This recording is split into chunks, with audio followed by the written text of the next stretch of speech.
Dokter Swasya Putra, itu nanti akan bahas, gimana sih tipsnya untuk, daftar buat jadi PPDS Kardio, apa aja yang perlu disiapin. Jadi mungkin dari sekarang nanti teman-teman kalau ada pertanyaan, boleh langsung chat di kolom chat, nanti akan kita bahas di, sesi diskusi.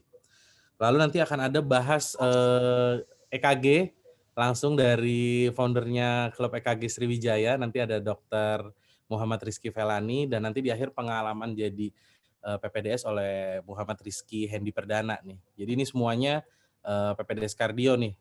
Sebelumnya, perkenalkan, nama saya Dr. Islam Al-Jaidi, saat ini saya, menjadi PPDS Kardio, di Universitas Indonesia semester 3 saat ini. Nah, ini juga acaranya kerja sama ada bimbingan, Alfa buat teman-teman. Jadi yang mau rekomendasiin buat, ikut bimbingan UKM PPD bisa daftar di sini. Sini juga ada kerjasama dengan IPES. IPES itu buat kalau teman-teman yang belum tahu, jadi kalau teman-teman mau daftar, SP1, spesialis, itu teman-teman bisa konsultasi di sini. Jadi ini macam-macam juga, nggak cuman kardio aja. Dan buat teman-teman yang suka banget sama EKG, ini bisa belajar banyak dari Tebak EKG, ada Instagramnya. Nanti bisa langsung follow, di situ banyak banget, informasi-informasi tentang EKG dan, di klub EKG Sriwijaya juga teman-teman bisa belajar lebih dalam dan nanti teman-teman bisa ada grupnya tuh. Jadi kalau teman-teman bingung, teman-teman bisa konsul di grup lainnya itu. Nah, ini juga banyak banget nih jebolannya nih, dari klub EKG Sriwijaya, dari Tebak EKG, IPES dan lain-lain nih, banyak, jebolannya buat jadi, PPDS Kardio.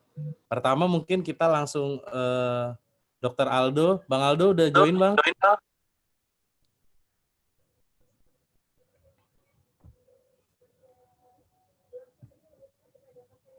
Udah. Udah ya, Bang? Mau dibahas? Silakan, Bang. Mungkin, gimana kabarnya Bang Aldo? Baik, sehat. Islam gimana, sehat? Sehat, Bang, alhamdulillah. Nanti waktunya 15 menit ya, Bang? Oke, siap. Silakan, Bang.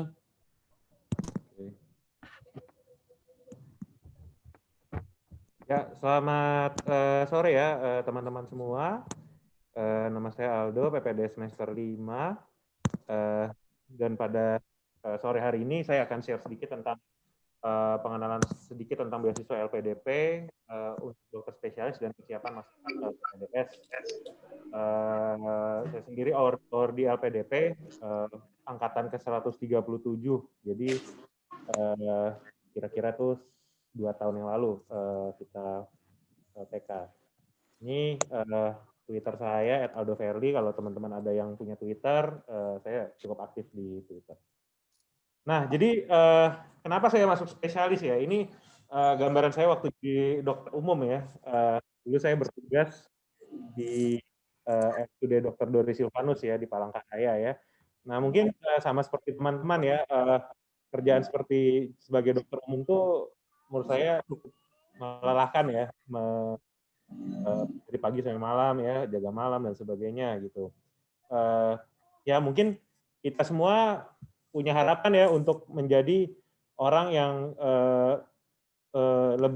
lebih gitu dari yang sebelumnya, baik itu secara keilmuan maupun skill. Nah, oleh karena itu saya memutuskan untuk masuk. Halo? Ya, oleh karena itu saya memutuskan waktu itu untuk masuk ke program PPDS. Salah satunya adalah PPDS Kardio. Nah, waktu itu ketika saya mau masuk PPDS, salah satu yang menurut saya cukup menghalangi itu adalah biaya ya, karena mungkin teman-teman sendiri tahu bahwa biaya sama PPDS itu cukup mahal juga ya, baik dari uang sekolah maupun uang hidupnya gitu. Nah, saya dulu waktu itu mau mendaftar, kebetulan waktu itu dibuka beasiswa untuk spesialis, yaitu dari LPDP. Nah, kebetulan saya mendaftar dan akhirnya saya diterima di PPDS Kardio. Nah, ini bersama teman-teman saya ya yang ada di sini gini, si Putra, Swastia Dwi Putra dan Rizky yang juga nanti akan mengisi materi gitu. Ini foto kami ya bersama-sama waktu semester 1. Nah sekarang kami udah semester 5 ya udah lebih tua, lebih capek, tapi ya masih sama-sama ganteng semua ya. Oke. Nah ini bersama teman-teman dokter spesialis waktu itu di LPDP angkatan ke-137 ya, ini dari seluruh Indonesia ada yang jadi bedah saraf, bedah orto dan sebagainya. Nah ini sekarang sudah jadi PPD semua yang ada di foto ini. Jadi memang sangat dia LPDP ini sangat berperan sangat penting ya bagi perkembangan dokter spesialis di Indonesia. Nah, sebelum kita membahas tentang LPDP, saya akan membahas sedikit tentang apa saja yang harus kita siapkan untuk masuk ke dokter spesialis. Jadi untuk PPDS kardio, ilmu penyakit jantung dan pembuluh darah ini, dia mempunyai 5 syarat umum dan juga 8 persyaratan khusus. Nah ini teman-teman bisa lihat sendiri, ini saya ambil dari website penerimaan.ui.ac.id. Nah jadi ada beberapa syarat umum yang harus kita penuhi, CV, STR, legalisir ijazah, dan sebagainya. Nah khusus untuk kardio memang dia ada syarat tambahan, yaitu kalian harus punya TOEFL, pengalaman klinis itu lebih dari sama dengan 1 tahun, ACLS perki, tidak buta warna, tes audiologi normal, dan dia mempunyai rencana penempatan kerja setelah lulus yang dibuktikan dengan dokumen yang valid serta rekomendasi dari perki cabang. Nah ini jadi teman-teman yang tertarik kardio, terutama kardio UI, nah ini harus teman-teman lihat dulu syarat-syarat untuk masuknya, terutama yang nomor 8 ini. Oke. Nah, menurut saya ada beberapa hal yang harus disiapkan ya sebelum masuk PPD itu. Yang pertama adalah uang, ilmu, doa dan dukungan keluarga serta kemampuan bahasa Inggris. Nah, ini adalah hal-hal yang harus disiapkan ya. Nah, pertama adalah uang ya, biaya cukup besar ya. Jadi kita tahu bahwa uang kuliah PPDS itu cukup besar, baik itu uang pangkal maupun biaya hidupnya. Jadi teman-teman harus siap. Yang kedua memang ilmunya juga menurut saya kardio ini cukup berat ya, karena menurut saya ilmu kardiologi itu sulit dan sangat spesialistik. Nah dia memang memerlukan dasar penyakit dalam yang baik. Nah ini saya merasakan sendiri ya, dulu saya bekerja di daerah itu benar-benar alat dan alatnya sangat terbatas dan sumber daya sangat terbatas gitu. Untuk mengecek enzim saja kita tidak punya gitu. Jadi ketika kita masuk bekerja di Pusat Jantung Nasional yang semuanya serba ada tuh cukup bingung juga awal-awalnya gitu. Tapi ya kita bisa beradaptasi gitu. Nah ini beberapa buku, kalau buku yang direkomendasikan ini adalah buku Lili ya, yaitu Pathophysiology of Heart Disease, salah satu panduan untuk calon yang mau masuk kardio. Nah, mungkin kalau kalian bisa punya pengalaman masuk cath lab, melakukan echo dan sebagainya, itu juga sangat membantu kalau mau masuk PPDS kardio. Nah, berikutnya yang teman-teman harus siapkan juga adalah bahasa Inggris, karena memang itu syarat mutlak pelamar di atas 500, tapi tentunya lebih tinggi ya lebih baik. Kalau di tempat teman-teman ada bisa tes TOEFL ITP, itu bisa membantu untuk latihan untuk mengambil TOEFL. Nah selanjutnya saya akan melanjutkan dengan presentasi sedikit tentang program LPDP, baik itu introduksi program LPDP, seleksi LPDP. Nah jadi apa sih itu LPDP? Jadi LPDP itu adalah beasiswa yang diselenggarakan oleh Departemen Keuangan Republik Indonesia. Dia bekerja sama dengan Departemen Pendidikan Nasional, Departemen Agama, dan Departemen Riset Teknologi Dikti. Jadi dia merupakan dana abadi ya, dana abadi yang dimiliki oleh Departemen Keuangan Republik Indonesia. Nah, jadi program LPDP ini ada banyak ya. Ada 4 inti dari program LPDP ini. Beasiswa S2 atau S3, beasiswa dokter spesialis, pendanaan penelitian, dan juga rehabilitasi sekolah atau fasilitas pendidikan yang rusak. Jadi ada 4 program utama. Nah, untuk yang hari ini kita bahas adalah lebih ke beasiswa dokter spesialis, karena saya sendiri adalah awardee dari beasiswa dokter spesialis ini. Nah, kenapa kita memilih LPDP? Karena salah satu faktor yang penting selain uangnya, bantuan biaya hidupnya juga ada nilai tambah saat pendaftaran PPDS. Karena memang salah satu penyebab PPDS itu putus sekolah ya, itu paling sering itu adalah masalah pembiayaan ya. Jadi jaminan pendanaan tuh oleh pemerintah itu sangat membantu ya bagi kami-kami PPDS ini. Nah, kenapa LPDP juga secara finansial cukup, turunnya dana teratur dan permintaan dananya tuh mudah karena via website semua otomatis, jadi sangat teratur dan mudah untuk mendapatkannya. Apa saja komponen biaya yang didapatkan dari LPDP? Itu ada dua komponen penting. Pertama adalah dana pendidikan, isinya ada dana pendaftaran, SPP, tunjangan buku, bantuan penelitian atau tesis, seminar internasional, publikasi jurnal internasional, dan ada biaya pendukung, itu bisa biaya dana transportasi, asuransi kesehatan, hidup bulanan, kedatangan, tunjangan keluarga, dan dana keadaan darurat. Jadi ini adalah komponen-komponen yang kalian akan terima setelah menjadi awardee LPDP.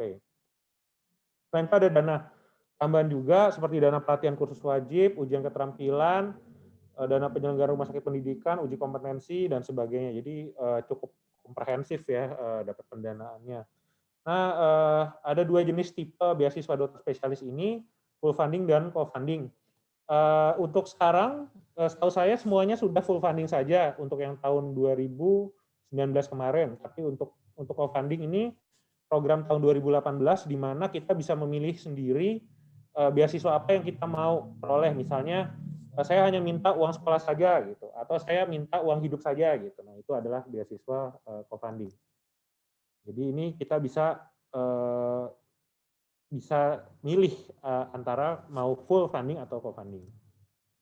Nah, program studi apa saja yang ditanggung, ini jadi ada perubahan sedikit tentang prodi apa saja yang ditanggung oleh LPDP.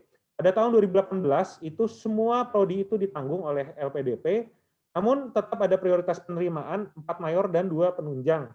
Jadi obsgin, anak, penyakit dalam, bedah, dan juga penunjang. Untuk 2019, aturan berubah, jadi hanya 8 prodi yang menjadi sasaran penerimaan LPDP. Obsgin, anak, penyakit dalam, bedah, anestesi, radiologi, patklin, dan rehab medik. Jadi ini ada 8 prodi yang bisa ditanggung LPDP. Untuk tahun 2019 ini, kardio sudah tidak ditanggung oleh LPDP. Nah, tapi memang kita nggak tahu ya ke depannya aturannya bagaimana gitu. Kalau kemarin tahun 2020 LPDP tidak membuka pendaftaran dokter spesialis, nah kita masih menunggu yang tahun 2021. Nah, jadi apa syarat penerima beasiswa LPDP dokter spesialis ini? Ada beberapa syaratnya. Yang pertama adalah dokter yang telah menyelesaikan program intensif, mendapatkan surat rekomendasi dari RS pemerintah atau Pemda di wilayah tertinggal, perbatasan, dan kepulauan yang menyatakan setelah lulus PPDS akan didayagunakan pada pemberi rekomendasi. Ini ada listnya di website LPDP, ini kabupaten mana saja yang masuk daerah 3T tersebut. Nanti teman-teman mungkin bisa lihat sendiri di websitenya LPDP. Mendapatkan rekomendasi dari tokoh masyarakat bagi yang belum sedang bekerja ataupun atasan bagi yang sedang bekerja. IPK 3,25, gabungan S dan profesi, dan ada tes kemampuan bahasa Inggris. Nah, ini kita akan bahas sedikit tentang tahapan seleksi LPDP. Yang pertama adalah seleksi administrasi, yang kedua adalah seleksi tertulis, dan juga ada yang ketiga adalah seleksi wawancara dan leaderless group discussion. Jadi ada 3 ya tahapannya. Seleksi administrasi yaitu seperti biasa ya, harus menyerahkan dokumen-dokumen ya, KTP, surat tanda selesai intensif, ijazah, surat rekomendasi RSUD, dan sebagainya. Jadi ini teman-teman harus memastikan, harus lengkap dokumennya, dan pastikan ini asli, karena nanti sebelum masuk tahap terakhir akan cek terlebih dahulu keaslian dokumen-dokumen tersebut. Jadi kita harus memastikan bahwa dokumen-dokumen yang ada itu asli. Dan di seleksi administrasi ini kita harus menyerahkan data diri, CV, dan juga esai. Ada 2 esai yang harus kita berikan. Pertama itu adalah rencana kontribusi yang telah, sedang, dan akan dilakukan, serta rencana studi kita selama sekolah. Oke, penting digarisbawahi di sini adalah data diri ya. Jadi data diri ini sering menjadi masalah karena sering menjadi ganjalan di seleksi administrasi karena dia tidak lulus apabila berbeda dengan data di KTP. Jadi teman-teman harus memastikan data yang masuk itu adalah data yang sebenarnya. Nah ini kemudian kita harus menyertakan CV ya. Jadi CV ini sudah ada formatnya sendiri di website LPDP. Jadi harus kita lengkapin sesuai dengan kolom. Nah ini hati-hati ya dalam mengisi CV ini karena CV ini akan menjadi basis yang akan digali secara mendalam oleh interviewernya. Jadi teman-teman harus memastikan paham betul CV yang diisi dan juga siap kalau misalnya ditanya-tanya oleh interviewernya. Nah ini contohnya. Jadi misalnya kalian nih di motivation letter, misalnya nanti akan menarik bercita-cita untuk menjadi pakar rehabilitasi jantung di Sumatera Selatan. Nah, masukkan poin-poin yang berkaitan dengan hal tersebut di CV. Misalnya kalian memasukkan simposium-simposium yang berkaitan dengan rehab jantung, penelitian-penelitian yang berkaitan dengan hal tersebut. Nah, jadi poin yang penting di sini adalah bahwa LPDP itu mencari orang yang memiliki track record yang baik dalam bidang tersebut dan bukan orang yang dilihat hanya karbitan saja, yang hanya karena mau masuk PPDS langsung tiba-tiba CV-nya langsung tebal gitu. Nah, ini juga mereka juga akan mengecek tentang kebenaran CV kalian di interview. Jadi pastikan Anda menguasai CV dengan baik. Ini contohnya ya, dulu saya pernah masukkan jurnal penelitian saya waktu itu yang pernah dipublish di Akta Medika ini tahun 2014. Nah ini salah satu yang saya masukkan di CV saya waktu daftar LPDP.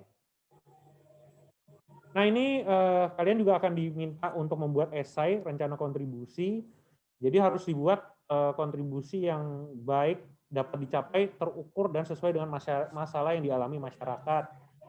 Nah jadi harus konkret ya kalau menurut saya ya kalau dalam membuat rencana kontribusi ini. Nah misalnya ini kita ada 2 judul ya. Yang pertama itu ingin menghilangkan kematian akibat penyakit jantung di Indonesia.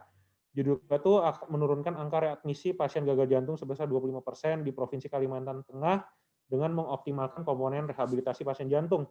Nah kita ada 2 judul seperti ini. Kalau menurut saya judul kedua itu lebih bagus daripada judul pertama. Kenapa? Karena dia lebih terukur, berhubungan dengan masalah yang ada di lapangan dan lebih mudah untuk dicapai daripada judul yang pertama gitu. Nah, ini teman-teman harus membuat esai rencana kontribusi yang menurut saya nyata dan dapat tercapai gitu.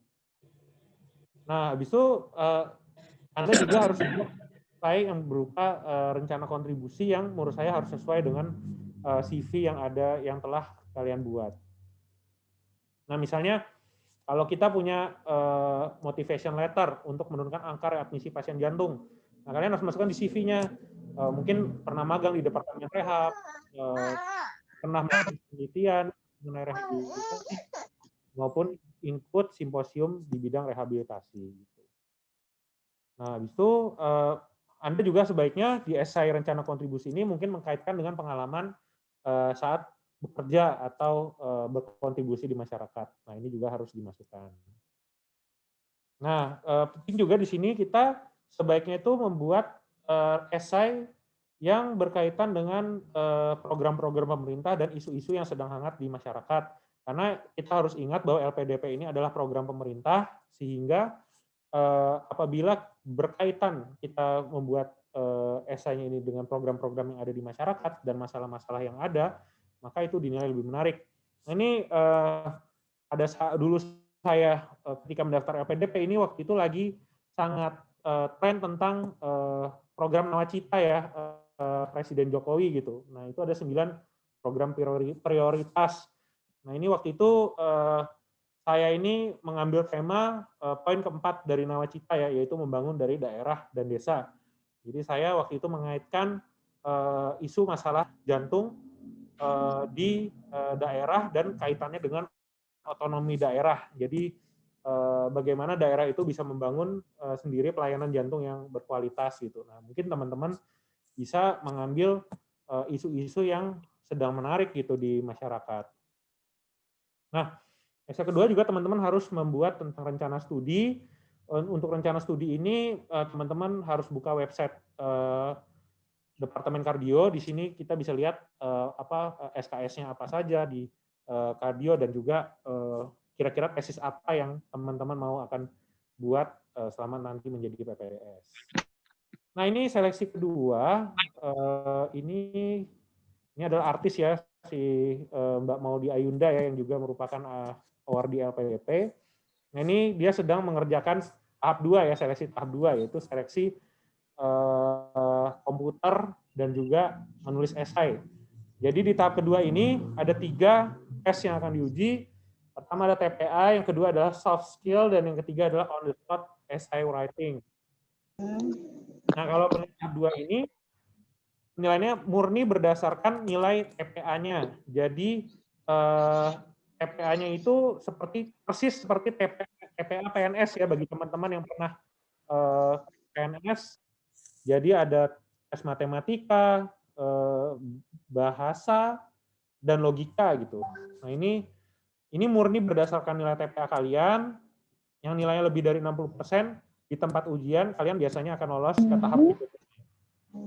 Nah, tapi kalian juga harus mengerjakan ujian soft skill dan juga menulis esai yang juga akan diperhitungkan di tahap interview.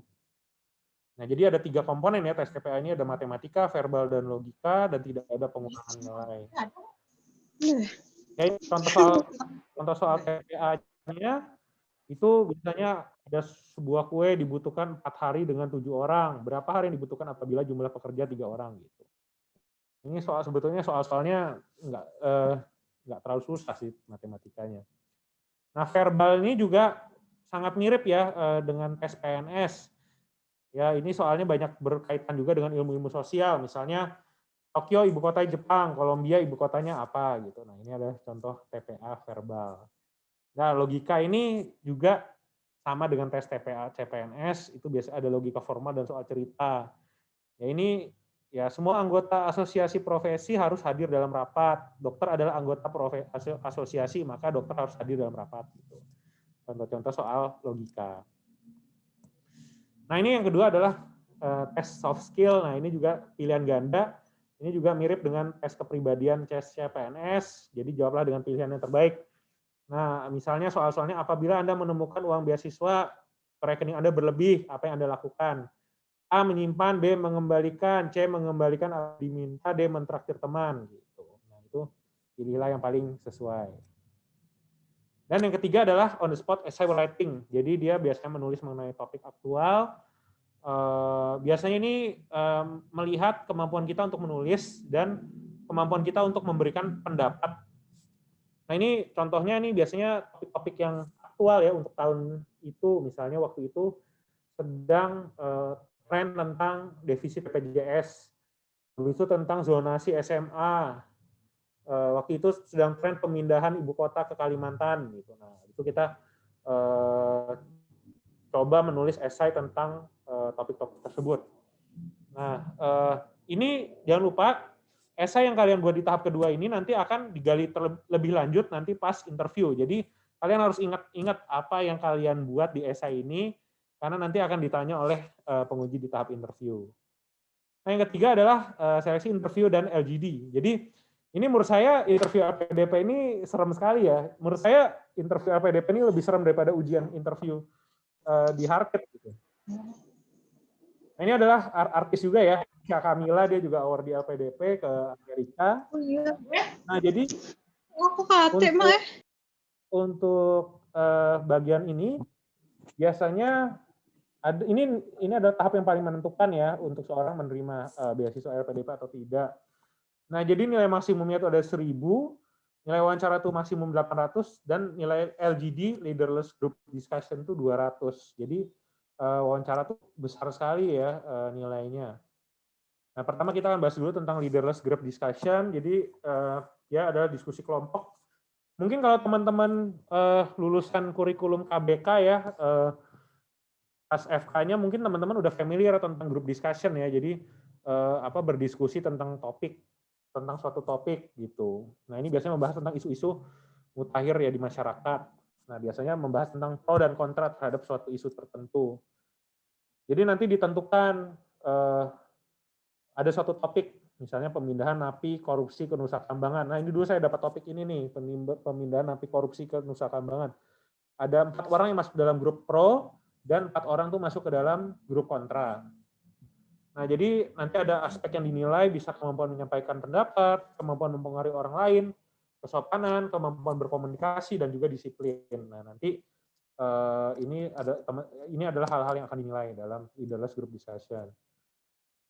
Nah, ini selanjutnya kita akan bahas sedikit tentang wawancara ya, wawancara LPDP. Ini berlangsung cukup lama ya, 60-90 menit per orang. Nah, jadi interviewer ini akan terdiri dari 3 orang. Yang pertama itu orang akademisi, 1 orang akademisi yang minimal gelar doktor, 1 orang psikolog, dan 1 orang tuh akan bersifat sebagai birokrat. Jadi lebih ke akan menilai nasionalisme dan sebagainya. Nah, jadi 3 orang ini nanti mempunyai fungsi yang berbeda-beda ya dalam interview. Ada yang birokrat tuh biasanya untuk menilai aspek nasionalisme. Pertanyaan itu bersifat awam dan mungkin berhubungan dengan rasa-rasa nasionalisme kalian gitu. Nah, contoh pertanyaan ini mungkin mungkin kalau kita sebagai dokter agak aneh ya kadang-kadang pertanyaan-pertanyaannya itu. Misalnya, apa arti dari NKRI gitu? Apakah kamu setuju gitu terhadap Papua Merdeka misalnya gitu. Jadi memang pertanyaan-pertanyaan itu out of the box gitu. Nah, ada teman saya dulu waktu itu mau masuk spesialis bedah plastik. Nah, dia itu sangat dicecar gitu tentang kenapa menjadi spesialis bedah plastik gitu. Karena kamu ini ya mau mempercantik orang-orang kaya ya gitu misalnya. Jadi pertanyaan-pertanyaan itu mungkin sangat awam ya gitu. Waktu itu saya ingat banget ya, saya ditanya waktu itu. Dulu saya memang waktu itu berencana untuk balik untuk ke Kalimantan Tengah. Nah, interviewer dari birokrat ini bingung. Mungkin daerah Kalimantan Tengah kan memang daerah yang terbelakang gitu. Maksudnya yang masih membutuhkan ya, masih kurang maju. Nah, dia bertanya, kenapa kok emang ada orang yang sakit jantung di sana gitu. Ya bisa saya jelaskan bahwa penyakit jantung itu tidak hanya masalah-masalah koroner, tapi ada penyakit jantung bawaan dan sebagainya. Oh, dia baru tahu, oh ada ya aspek lain dari penyakit jantung gitu. Ini jadi siap-siap teman-teman tuh mendapatkan pertanyaan-pertanyaan yang out of the box.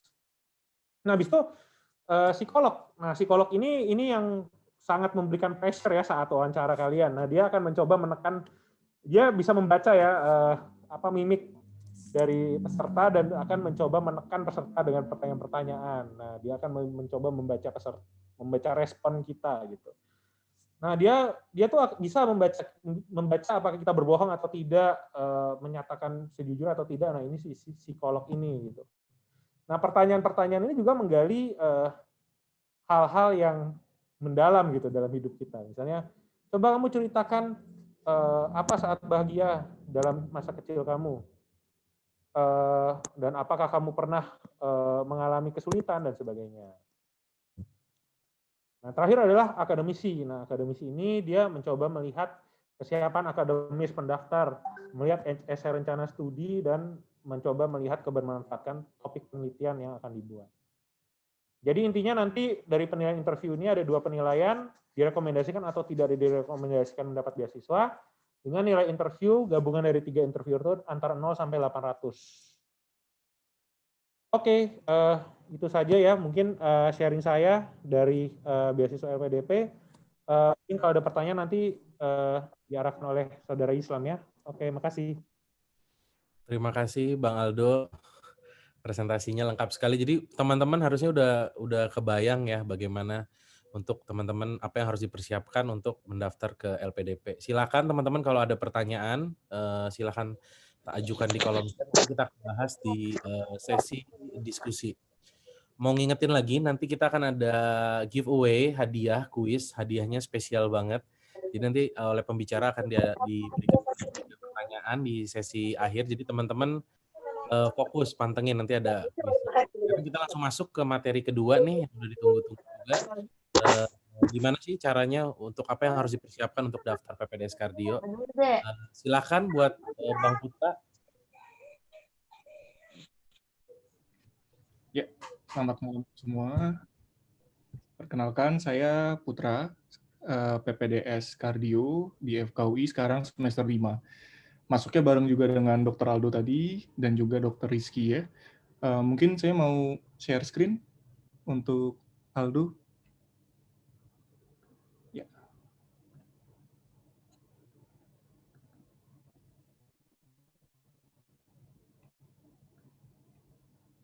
Oke. Sebenarnya kalau untuk poin-poin persyaratan tadi Aldo sudah menjelaskan juga apa saja sih yang perlu disiapkan untuk mendaftar sebagai calon PPDS kardio di FKUI ya. Mungkin saya di sini lebih ke tips dan trik dan juga mengulas kembali beberapa hal yang penting yang harus disiapkan untuk mendaftar menjadi calon PPDS di kardio di FKUI. Ya, ini mungkin yang pertama persyaratannya tadi juga sudah dijelaskan oleh Dr. Aldo. Ya, yang paling penting di sini yang pertama adalah harus ada suatu pengalaman kerja sebagai dokter umum, ya, yang di luar dari dokter internship. Dan diutamakan sebenarnya untuk bekerja ini adalah di rumah sakit pemerintah atau di daerah. Nah, kalau nanti misalnya teman-teman ada rencana untuk PTT ataupun bekerja di daerah di luar PTT, nah itu disarankan lebih baik mencari rumah sakitnya itu adalah rumah sakit yang milik pemerintah dan yang nantinya pada saat teman-teman sudah mau daftar itu menjadi rumah sakit balik teman-teman setelah lulus jadi spesialis jantung dan pembuluh darah. Dan ada juga ini diutamakan sebenarnya untuk yang PNS, TNI, atau Polri. Jadi kalau memang teman-teman punya rencana atau sekarang nih sudah ada teman-teman itu sebagai PNS, TNI, ataupun Polri, berarti teman-teman sudah mempunyai satu nilai lebih untuk persyaratan mendaftar sebagai calon PPDS kardiologi di FKUI ya. Terus tadi juga sudah disebutkan TOEFL. TOEFL ini penting ya. Sebenarnya kalau pada saat sebelum pandemi kemarin itu disarankan di LBI UI atau di LIA Pramuka. Tapi setelah menanyakan ke teman-teman yang sekarang mendaftar, sepertinya pada saat COVID ini lebih dibebaskan ya untuk TOEFL-nya. Karena nanti pun pada saat nanti ujian seleksi, teman-teman juga akan diuji kembali TOEFL. Selain itu IPK tadi IPK minimal 2,75 ya, tapi kalau saran saya lebih baik kalau memang ini di atas dari 3 untuk mendaftar. Nah, ini penting nih, surat resmi untuk kembali ya. Jadi institusi tempat kembali ini harus jelas. Jadi tidak boleh istilahnya adalah surat kosong.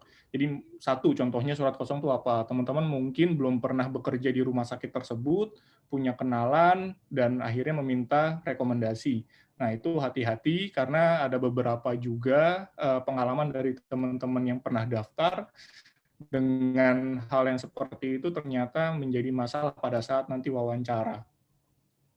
Dan institusi tempat kembali ini ditekankan kembali, lebih baik adalah rumah sakit pemerintah. Jangan mengambil rekomendasi dari rumah sakit swasta, walaupun rumah sakit tersebut membutuhkan. Karena ya tadi, FKUI ini sebenarnya pengen menyebarkan spesialis jantung itu di seluruh Indonesia, utamanya adalah di rumah sakit pemerintah yang membutuhkan.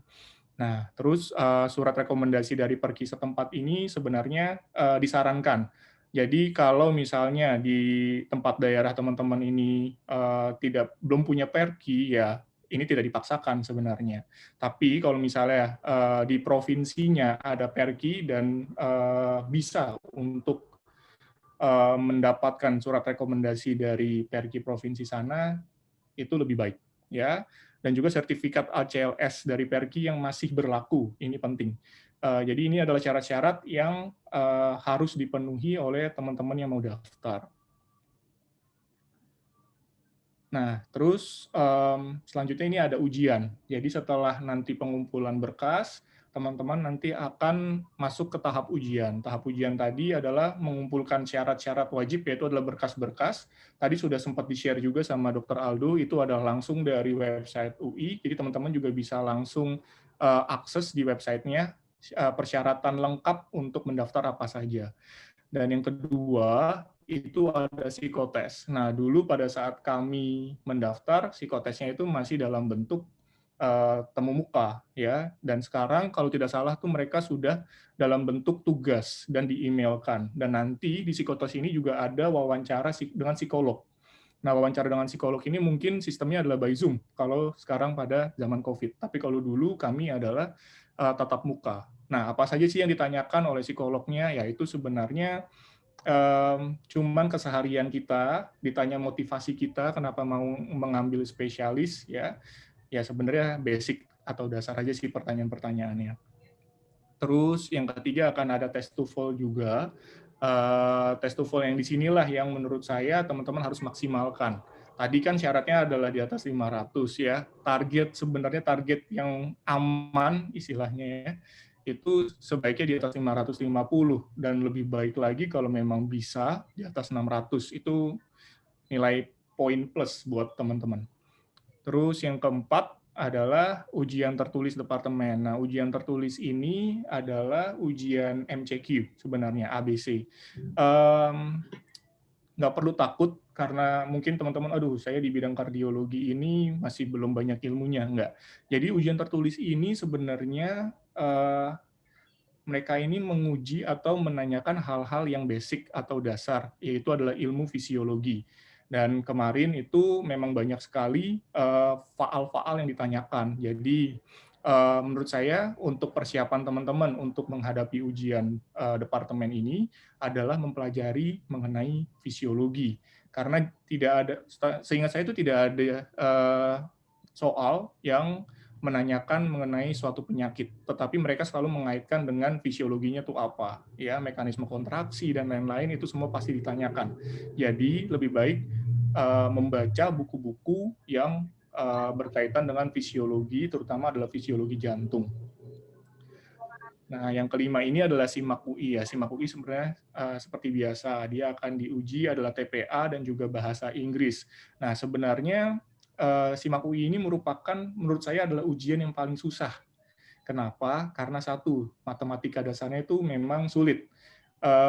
Saran saya sih kalau memang teman-teman punya rezeki lebih, jadi mengikuti les TPA, karena kan banyak sudah mulai diajarkan atau mulai ada les-les untuk persiapan SIMAK UI. Jadi menurut saya untuk melatih kecepatan itu mengikuti les-les tersebut, karena kita harus banyak mengerjakan soal-soal mengenai si TPA ini.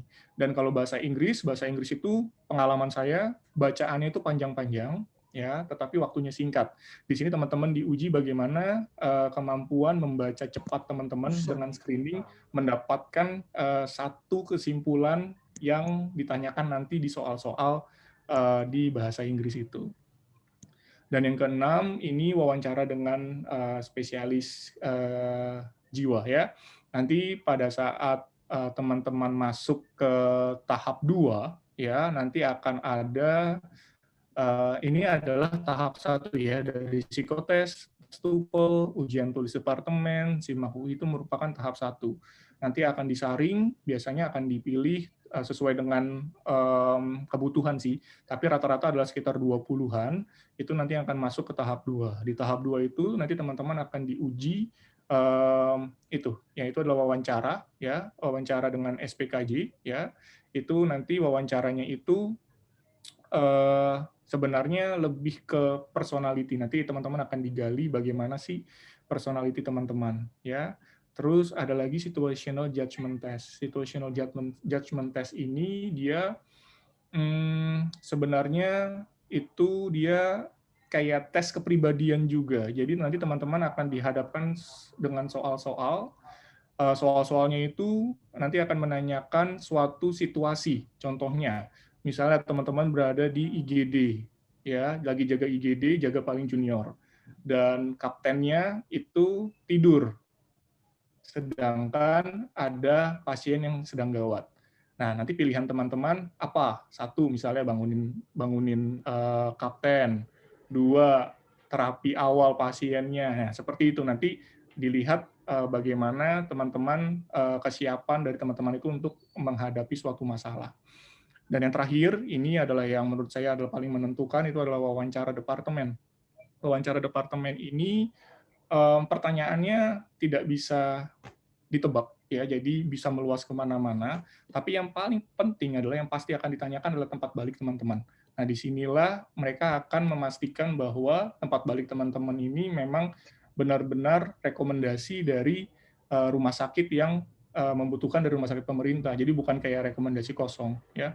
Nanti di sini teman-teman akan ditanyakan kenapa balik ke sana, alasannya apa, misalnya kalau punya keluarga dari berbeda daerah itu bagaimana. Nah, di situ akan dilihat.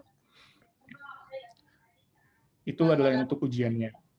Nah, ini adalah dokumen-dokumen penguat saja sebenarnya, ya. Kalau memang magang boleh disertakan surat magang. Surat rekomendasi dari SPJP, misalnya kalau memang ada rekomendasi, boleh dicantumkan. Nah, ini juga ada, kalau memang teman-teman pernah mengikuti pelatihan yang digelar atau dibuat oleh Perki, itu sebaiknya dicantumkan. Contohnya adalah EKG.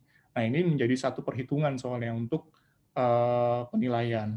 Dan juga kalau teman-teman pernah membuat paper, terus juga pernah membuat atau mengikuti seminar-seminar, nah itu dimasukkan semua sebagai dokumen-dokumen penguat. Ya. Nah, terus juga kalau prestasi-prestasi tertentu, misalnya cum laude, atau pernah jadi 10 besar pada saat jadi pas pendidikan dokter umum, nah itu semua bukti-buktinya dimasukkan, karena itu akan menjadi pertimbangan juga. Ya.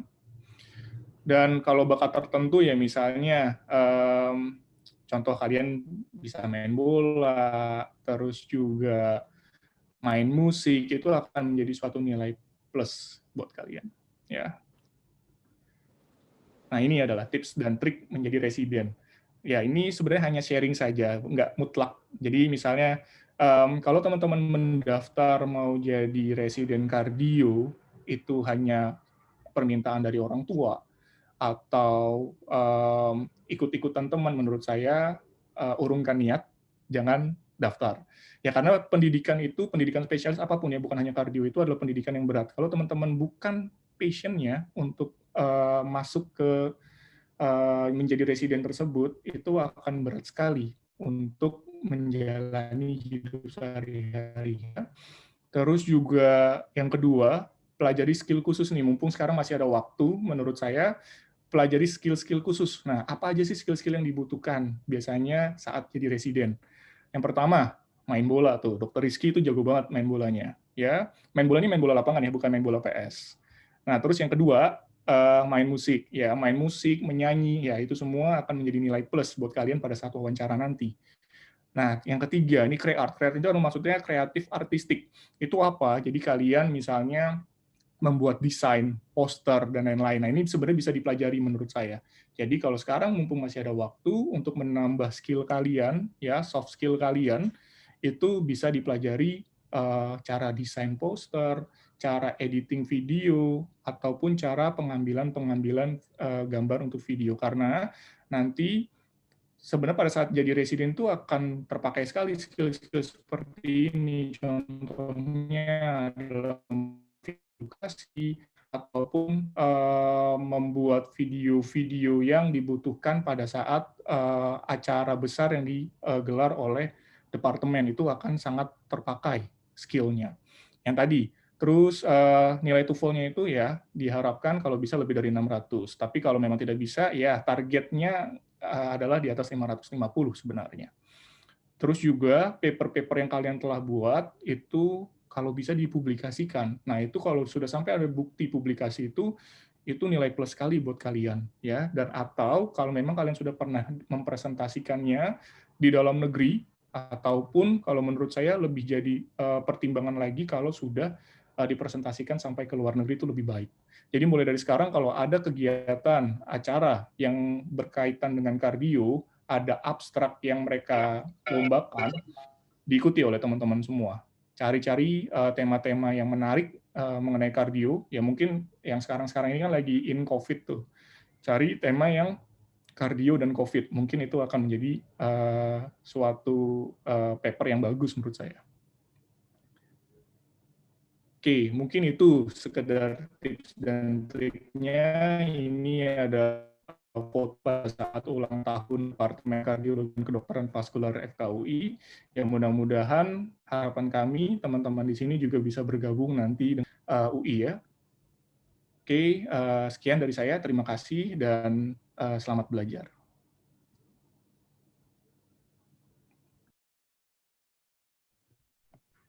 Terima kasih Bang Putra. Buat rekan-rekan, sekali lagi kalau ada pertanyaan bisa langsung tanya di kolom chat, nanti kita akan bahas di sesi diskusi. Untuk mempersingkat waktu, kita masuk ke topik yang ketiga, ini dari Dr. Rizky Felani.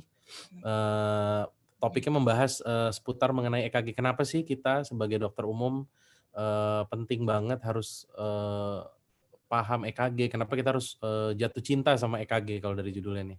Silakan Bang. Oke, terima kasih Lam. Suaranya kedengeran Lam? Jelas Bang. Oh ya, baik. Terima kasih Lam. Baiklah, Assalamualaikum warahmatullahi wabarakatuh. Selamat malam sejawat semuanya. Jadi pada kesempatan hari ini, sebenarnya materi yang mau saya sampaikan ini bersifat sharing aja, dan ini hanya materi selipan, ibaratnya. Karena kita udah berkecimpung sebagai residen kardiologi, maka mau nggak mau, hal yang harus kita sukai adalah EKG, yaitu elektrokardiografi. Nah, saya izin share. Ini judul yang mau saya sharing pada malam hari ini. Why should we love ECG? Jadi ini ibaratnya saya mengajak kita semua, terutama apalagi kepada rekan-rekan yang mungkin tadi setelah mendengar apa yang disampaikan oleh rekan saya, Dr. Aldo, yang menurut saya ahli banget nih di banyak bidang, terutama penelitian dan juga merupakan LPDP awardee. Juga barusan tadi presentasi dari ketua angkatan saya, yaitu Dr. Putra. Tadi udah disebutkan sama beliau bahwa untuk menjadi PPDS kardiologi nggak mungkin kalau misalnya kita nggak ada passion. Dan ini adalah sebuah cerita nyata, atau ibaratnya curhat dari saya sedikit mengenai EKG sebagai ECG enthusiast. Nah, jadi begini. Oke. Di depan tadi judulnya Why should we love ECG? Jadi why? Jadi pertanyaan, kenapa banget nih? Ya, jelas. Alasan pertama, EKG itu adalah senjata utama bagi dokter umum, residen kardiologi, dan pasti kardiologis. Jelas. Kata guru kita, Prof. Ganesha, beliau bilang, senjata utama dari kardiolog itu adalah EKG dan ronsen. Kenapa demikian? Karena rumah sakit sampai level very bare pun aja, itu pasti yang ada modalitasnya pasti hanya itu. Kalaupun misalnya ada tambahan, yaitu lab. Nah, kalau udah naik level, pasti udah ada echo. Namun tidak semua rumah sakit punya echo. Termasuk di daerah asal saya di Sumatera Selatan, nggak semua rumah sakitnya memiliki ekokardiografi. Nah, maka dari itu EKG itu salah satu modalitas yang cukup membantu kita. Tak terkecuali bagi dokter umum, karena memang yang pasti menangkap pasien jantung ini, pasien kardiovaskular ini pasti rekan-rekan sejawat dokter umum. Nah, ini alasannya. Yang pertama, senjata utama. Secara umum, ini nih ada 3. EKG jelas, dia menangkap seluruh aktivitas listrik dalam jantung. Dan yang kedua, dari situ kita kan bakal nyocokin dari pemeriksaan fisik kita, kecepatan jantungnya pas gak sama EKG. Karena pasti di EKG, dia mungkin lebih presisi. Dan bentuknya bakal tahu di situ. Lalu, jelas, informasi pembesaran chamber jantung. Ini secara umum. Next, nah ini secara terkhusus atau spesialnya. Pasti, yaitu kasus ACS atau sindroma koroner akut. Nah, dari sini kita pasti tahu. Kalau misalnya ngeliat gambar EKG, demikian, kita langsung tahu nih stratifikasinya. Apalagi kasus STEMI nih. Kita langsung berpikir, kalau misalnya STEMI, ini kasus lama atau baru. Dan dari sini kita juga dapat stratifikasi yang lebih jelas ya. Maksudnya, ini kalau STEMI kan jelas, pasti kegawat daruratan. Dia yang paling tinggi itu di antara serangan jantung lainnya. Kalau yang bukan STEMI tetap gawat darurat, tapi pasti dia lebih tinggi level berbahayanya STEMI. Lalu berikutnya, misalnya dapat gagal jantung akut, bisa nggak dapat manfaat dari EKG? Jelas bisa. Apa aja misalnya informasi yang didapetin, misalnya heart rate-nya. Dari situ kita bisa lihat hemodinamiknya tentu gimana kan. Terus arah kausanya gimana, misalnya gara-gara gangguan struktural, atau gara-gara bekas infark ya. Lalu aritmia yang bermakna, jelas ini arahnya tachyarrhythmia atau bradyarrhythmia. Dan selain itu pun EKG itu serunya kenapa?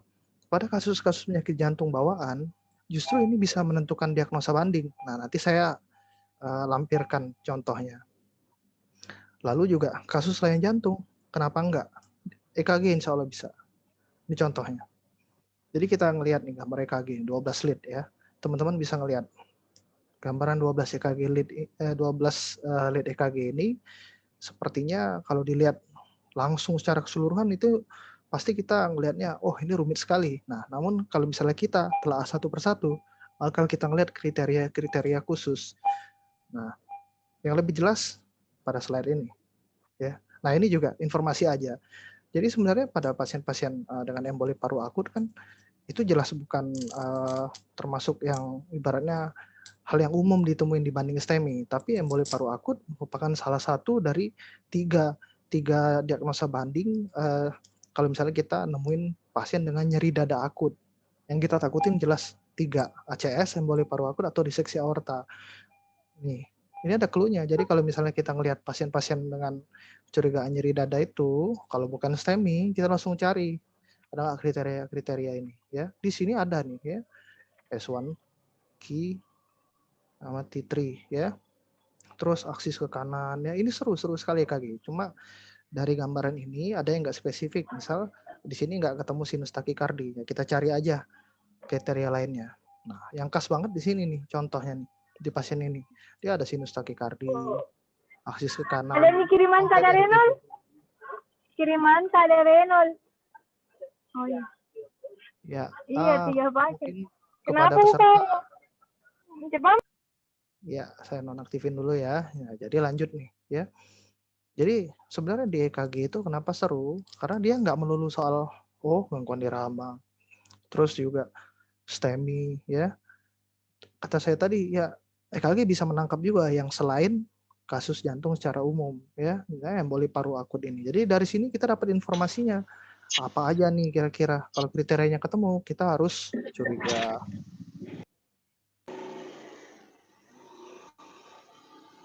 Nah, ini juga yang seru dari penyakit jantung bawaan ya.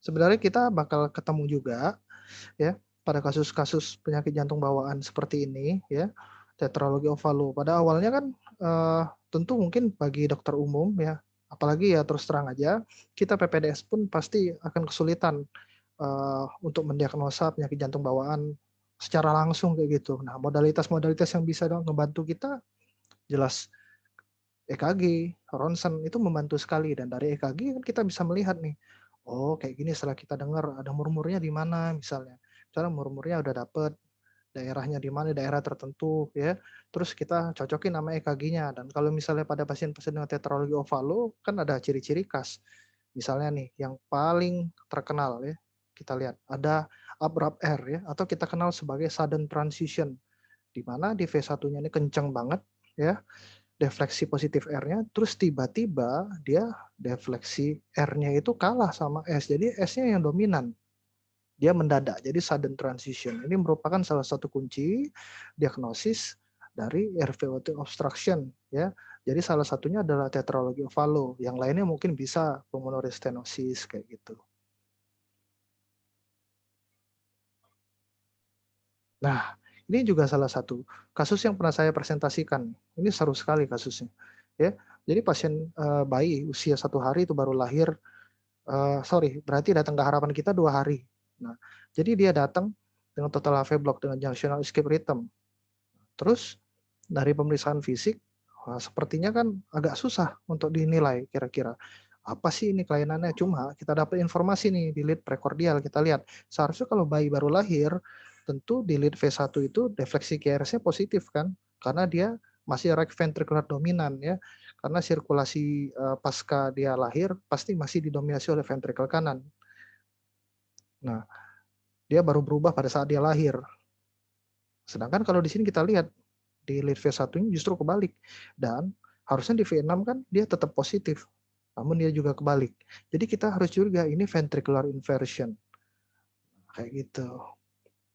Jadi ini salah satu serunya EKG. Jadi dari sini dia bisa membantu diagnosis. Lalu berikutnya, pasti EKG ini nggak pernah bohong bila soal irama. Jadi kalau misalnya kita ngeliat ada pasien dan keluhan-keluhan tertentu yang khas, misalnya ya ini saya contohin, misalnya sinkop, pusing berat, lemes, berdebar-debar. Kalau kita pasang EKG pasti langsung tahu, oh ini penyebabnya, takiaritmia atau bradiaritmia. Jadi jelas, pasti ada bukti. Yang ketiga, EKG itu menarik dan unik. Nggak percaya, kita lihat ya. Ini saya lampirin bagi teman-teman yang mungkin mau mendalami EKG ya. Selain belajar dari beberapa textbook, kita juga bisa melihat dari beberapa blogspot atau beberapa web yang sudah dibuat oleh para ahli. Ini merupakan sebuah web yang dibuat oleh Dr. Smith, ahli emergency medicine. Kita lihat di sini. Dia membuat sarana kepada kita untuk ngelihat pasien itu dengan gambaran EKG awal. Setelah itu dibahas-bahas ke bawah-bawah, akhirnya kita sampai kesimpulan, oh ternyata beda. Nah, kita bisa lihat ini salah satu kasus yang menarik ya. Orang-orang pasti kalau ngelihat ini sekilas, oh alah ini kira-kira udahlah polymorphic VT ya. Tapi ternyata bukan ya. Ini adalah gambaran atrial fibrilasi yang disertai dengan broad KRS ya. Jadi kita harus curiga ini atrial fibrilasi dengan sindroma preeksitasi, kemungkinan WPW. Nah, kalau misalnya sudah ketemu ini, pasti jadi pertanyaan, boleh nggak diadenosin? Jelas enggak. Ya, boleh di amiodaron? Nggak boleh. Karena pada kasus-kasus dengan sindroma preeksitasi, kita jelas nggak boleh ngeblok di daerah AV. Kenapa? Kalau diblok di AV, pasti bundle of Kent-nya menang. Pasien ini bakal mendapatkan VT yang lebih nyata. Lalu ini salah satu blogspot yang dibuat oleh salah satu favorit saya, yaitu Prof. Ken Grauer, ya, di mana di sini dia menjelaskan gambaran EKG itu dengan nalar yang ibaratnya menurut kita rasional ya, karena dia menjelaskan alasannya ya. Misalnya nih pada pasien LVH ya, kenapa defleksinya itu di V1 itu dalam S-nya, sedangkan di V5, V6 dan juga 1 AVL dia tinggi, ya wajar karena ventricular mass-nya gendut di sini, pasti voltasenya lebih tinggi karena masanya lebih banyak ya. Terus juga ini salah satu web juga ya, yaitu Emergency Medicine Case, ini linknya bisa dibuka. Jadi dia seringkali menampilkan beberapa gambaran-gambaran edukatif. Jadi misalnya untuk mencari DD dari ST elevasi, jadi nggak cuma satu, banyak sekali. Contohnya bisa jadi itu ternyata bukan STEMI, dia hyperkalemia yang sudah berat ya, bisa tampilannya sama, atau LBBB ya. Oke, nah ini contoh lain dari IMS Fairfleet ya, ini bagus juga nih kasusnya. Dia ini contoh pada kasus ALO ya, dia nampilin nih, ini kira-kira gambarannya apa. Kalau misalnya kita lihat sekilas, iramanya irregular ya, dengan komplit RBBB, dan kita lihat di sini ada left anterior vascular block. Jadi ini atrial fibrilasi dengan bivascular block. Cuma permasalahannya di pasien ini ada nyeri dada, dan kita ngelihat, oh ada gambaran, curiga gambaran STEMI. Terus ini yang sudah ngetop banget ya, Lavin Lane ya. Ini pada atlet nih, seru sekali dibahas sama dia nih. Ya, jadi EKG itu seru. Ternyata kalau dilihat ini sama dia, ini kan ada nih, ada capture beat ya. Terus juga di sini ada beberapa capture beat juga ya, capture beat. Jadi, oh ini irama ventricle tapi speednya segini. Jawabannya dia berarti accelerated idioventricular rhythm. Jadi dibahas banget sama dia. Seorang atlet bisa mengalami hal-hal seperti ini dan asimptomatik, gak ada gejala. Oke, alasan keempat, alasan final, ternyata ahlinya di Indonesia baru sedikit, ya. Dan saya informasikan bahwa anggota INAHRS saat ini hanya ada 38 orang di Indonesia. Jadi Indonesia yang seluas itu, ya, penduduknya banyak sekali, tapi ahlinya hanya 38 orang di Indonesia, dan menurut saya masih kurang sekali. Dan mungkin bagi rekan-rekan sekalian yang sangat menyukai kardiologi, boleh berpikir bahwa menjadi ahli EKG atau bahkan elektrofisiologi mungkin menjadi sebuah tantangan ke depan. Dan saya rasa manfaatnya insya Allah banyak buat masyarakat. Ini saya perkenalkan Profesor aritmologis pertama di Indonesia yang merupakan guru kami di Harapan Kita.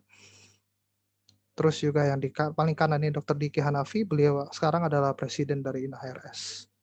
Dan 38 orang lainnya. Nah, ini pesan dari saya. Jadi, you should stop learn to worry about ECG. It is cute and you should love it. Oke, mungkin itu aja yang bisa saya sampaikan pada kesempatan kali ini. Ini sama seperti yang tadi Dr. Putra sampaikan. Ini adalah momen-momen fantastik yang pernah kami rasakan sebelum adanya COVID-19. Dan apabila ada teman-teman yang berminat untuk mempelajari EKG lebih dalam, kita dari Klub EKG Sriwijaya menerbitkan beberapa buku yang pengarangnya juga merupakan anggota dari Klub EKG Sriwijaya. Dan oke, sekian yang bisa saya sampaikan. Terima kasih, kembali kepada moderator Dr. Islam. Terima kasih Bang Kifel. Buat teman-teman jadi yang minat belajar lebih dalam tentang EKG itu teman-teman bisa follow IG-nya Tebak EKG atau teman-teman bisa join di Klub EKG Sriwijaya. Jadi Bang Kifel ini selain aktif menjadi PPDS, dia juga aktif di Klub EKG Sriwijaya. Di tengah-tengah PPDS sempat launching buku EKG ya. Jadi buat teman-teman yang mau baca itu mudah banget. Teman-teman yang mau baca EKG dari bukunya Bang Kifel itu mudah, dan ilustrasinya juga cukup bagus di buku EKG-nya sendiri. Buat teman-teman silakan yang mau bertanya langsung di kolom chat. Kita masuk ke sesi yang terakhir. Ini juga yang banyak topik yang jadi penasaran gimana sih pada saat kita jadi PPDS tuh apa aja yang dirasakan. Sebelumnya sebenarnya kita harusnya ada Dr. Muhammad Faisal Adam, cuman beliau karena bertugas merujuk pasien berhalangan jadi digantikan oleh Dr. Muhammad Rizky Hendi Perdana. Bang Rizky ini senior kami semester 8. Malam Bang, sudah join Bang?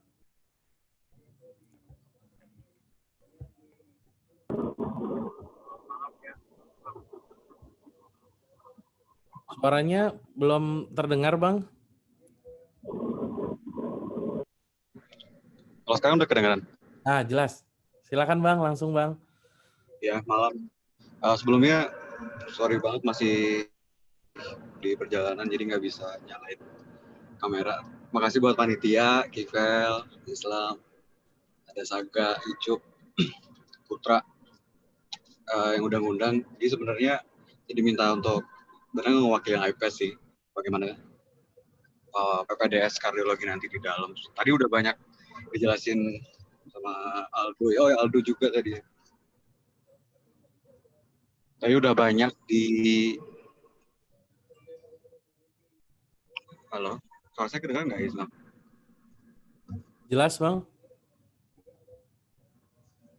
Suaranya jelas. Kayak keputus-putus sebentar ya koneksinya.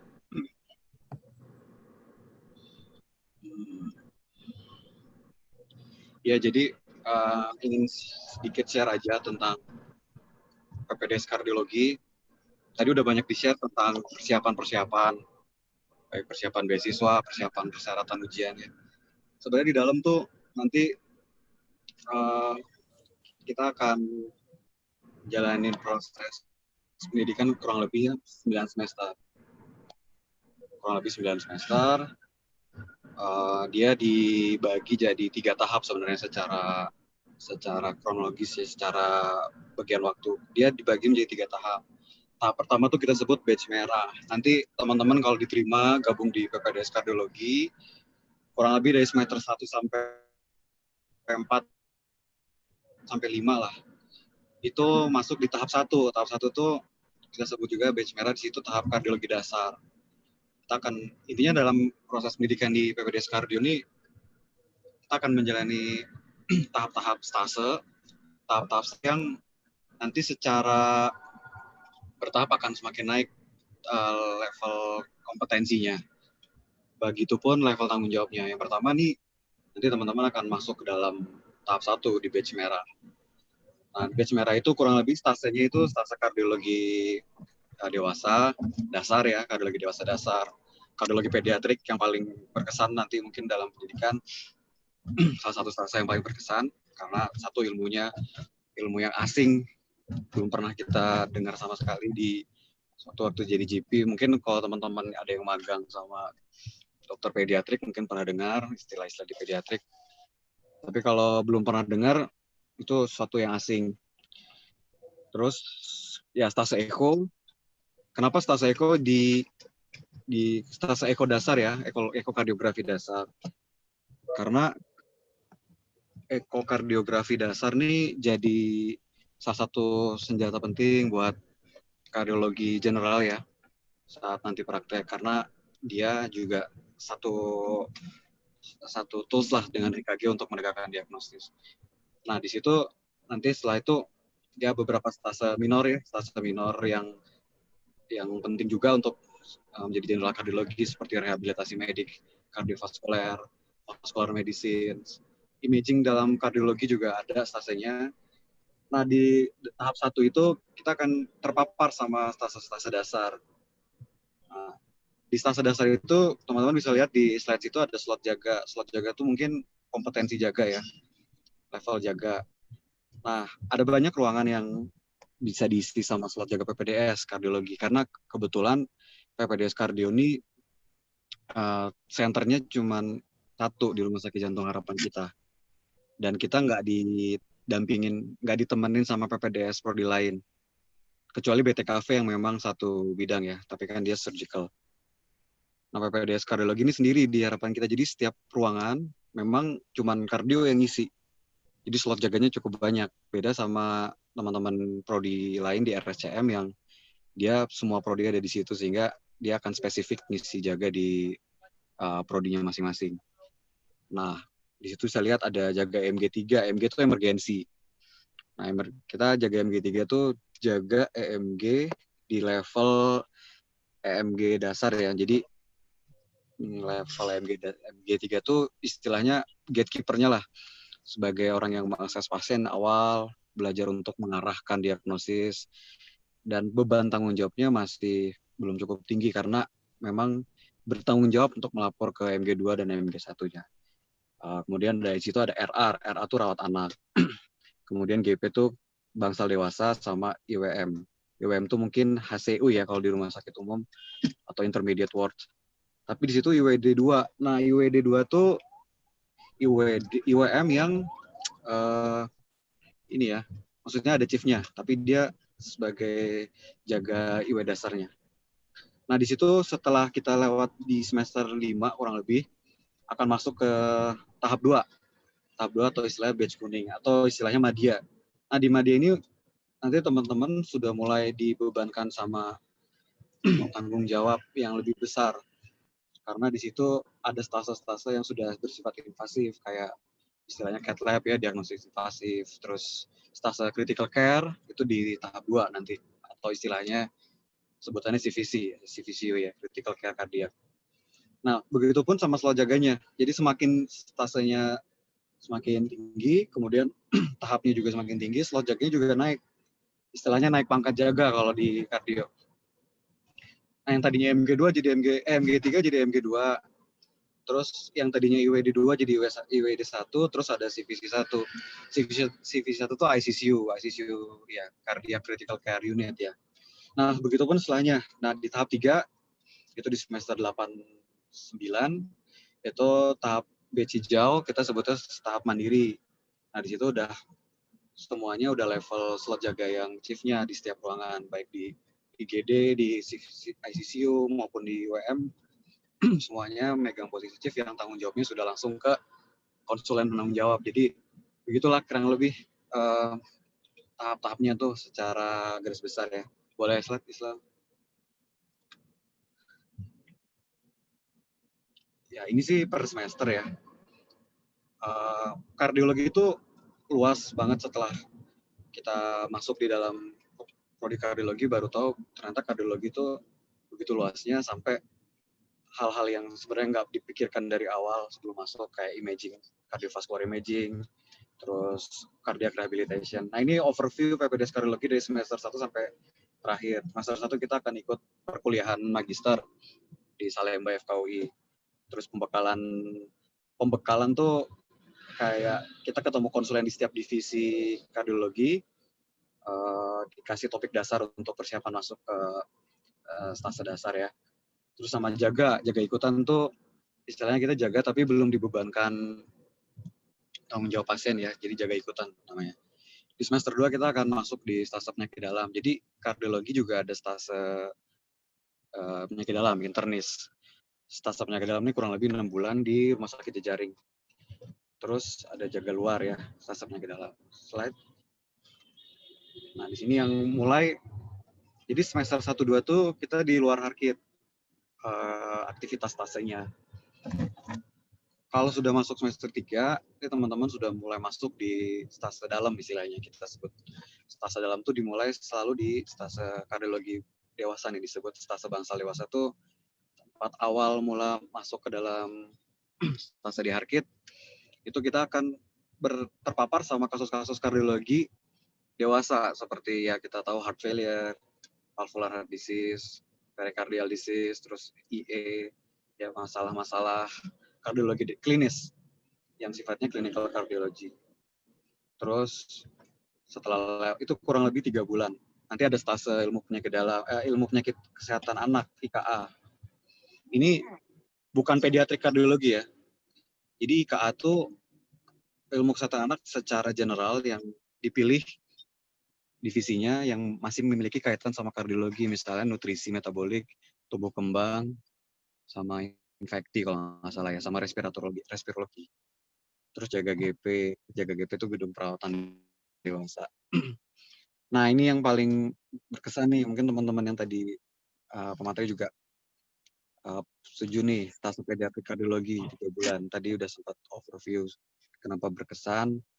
Itu stase pediatrik kardiologi kita akan terpapar dengan kasus-kasus kardiologi penyakit jantung bawaan dan struktural heart disease ya, kayak ya VSD, ASD, PDA, dan yang masalah kompleks lainnya yang belum pernah dengar sebelum masuk, kayak DRV, yang asing pernah dengar kayak Fontan dan lain-lain. Belajarnya di sini stase paling berkesan lah ya, stase COVID dasar. Nah, ini jaganya tadi. Terus slide. Nah, ini semakin di semester 5 itu kita mulai tadi levelnya tuh udah mulai tahap 2 sudah Madya. Di situ banyak stase minor, preventif rehabilitasi, imaging kardiovaskuler. Ini stasenya menarik semua karena mereka menunjang praktik kita sebagai general cardiology. Jadi nggak hanya ilmu tentang kardiologi dewasa dan pediatrik, tapi sehari-hari kita butuh kayak support imaging kardiovaskuler, bagaimana membaca CT scan koroner, CT scan aorta, bagaimana baca nuklir kardiovaskuler, terus preventif rehabilitasi vaskuler, kayak penyakit-penyakit vaskuler ya. Ada stase paru juga di situ. Nah, di semester 6 mulai masuk stase invasif, stase cath lab. Jadi sebagai seorang general kardiologi dalam proses pendidikan PPDS-nya kita juga dibekalin kompetensi untuk melakukan tindakan invasif dasar seperti pemasangan kateter vena sentral, femoral ya, tapi ya kalau kardiologi. Terus pasang pacu jantung sementara atau temporary pacemaker yang transvenous itu juga diajarin di stase ini, di stase cath lab. Jadi di sini juga salah satu milestone penting dalam proses pendidikan PPDS nih. Jadi kita udah mulai bisa melakukan angiografi koroner, udah mulai diajarin baca interpretasi angiografi koroner dan lain-lain. Nah, di sini juga di semester 6 ada stase CVC itu kurang lebih 3 bulan. Ini salah satu stase yang cukup berat dalam proses pendidikan, yaitu di critical care, karena dia bangsal juga, tapi bangsal critical care. Ini kurang lebih 3 bulan. Nah, jaganya juga naik jadi W1, CVC 2, dan MG2. Boleh saya lagi. Nah, ini udah masuk ke semester 7-8 itu udah mulai masuk ke dalam fase yang jadi integrasi. Integrasi itu apa ya istilahnya, chief bangsal istilahnya. Jadi kita udah melewati stase dewasa tapi balik lagi ke stase itu sebagai chief. Sebagai chief berarti tanggung jawabnya memang lebih berat dan langsung ke konsulennya. Di situ ada stase pediatrik chief ya. Balik lagi ke pediatrik sebagai chief, tapi lebih pendek waktunya, 1,5 bulan. Terus chief dewasa ya, chief CVC. Nah, di sini ada yang menarik juga di semester 8 tuh kita akan masuk stase IGD. Nah, stase IGD ini 1,5 bulan sendiri ditempatkan di IGD, setiap hari masuk dengan paparan kasus-kasus kegawatan kardiovaskular. Jadi implementasi dari stase critical care yang kemarin 3 bulan itu dipraktekin di stase IGD selama 1,5 bulan. Nah, teman-teman akan menghadapi benar-benar sebagai dokter IGD di Rumah Sakit Jantung Harapan kita yang setiap hari memang kasusnya ya kadang-kadang memang ada false emergency ya atau non kardiak, masalah-masalah non kardiak, tapi mayoritas memang masalah kardiovaskular yang berat. Jadi di sini dilatih tentang apa ya kayak skill tentang cardiovascular emergency. Nah, di situ ada IP. IP itu elektrofisiologi. Elektrofisiologi tadi Rizky Felani sempat bahas tentang EKG panjang lebar. Nah, di sini stase IP itu 1,5 bulan adalah stase di mana kita memang khusus mempelajari clinical aritmologi dan elektrofisiologi dasar.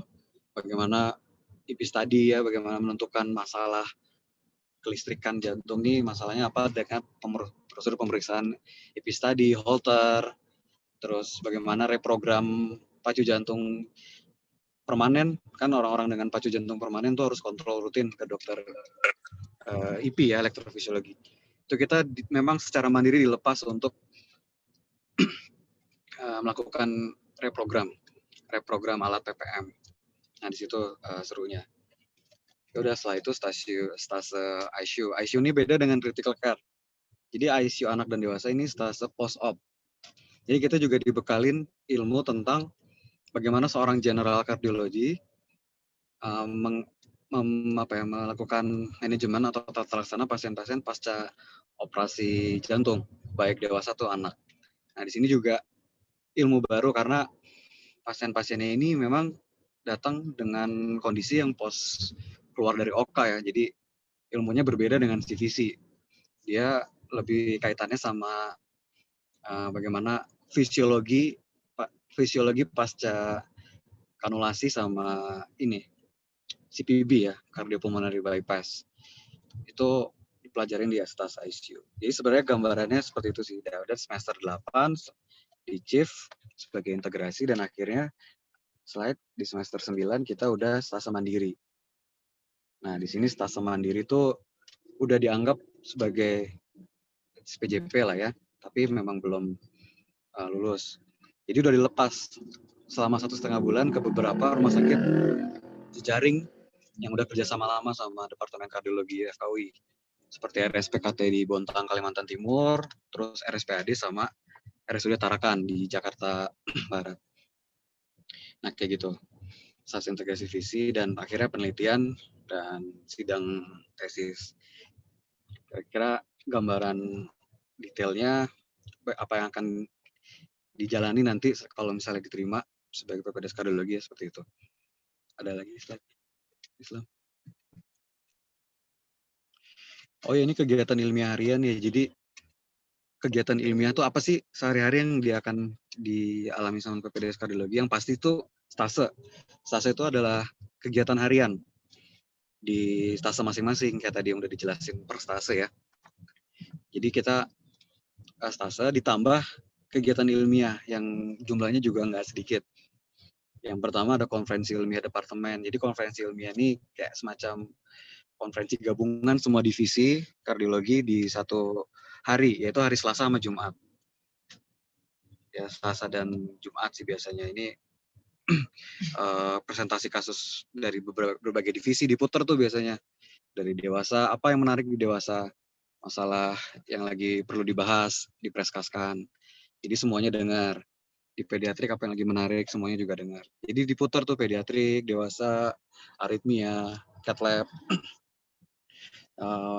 ronde besar. Nah, ronde besar ini juga salah satu kegiatan ilmiah yang dilakukan di Kamis pagi.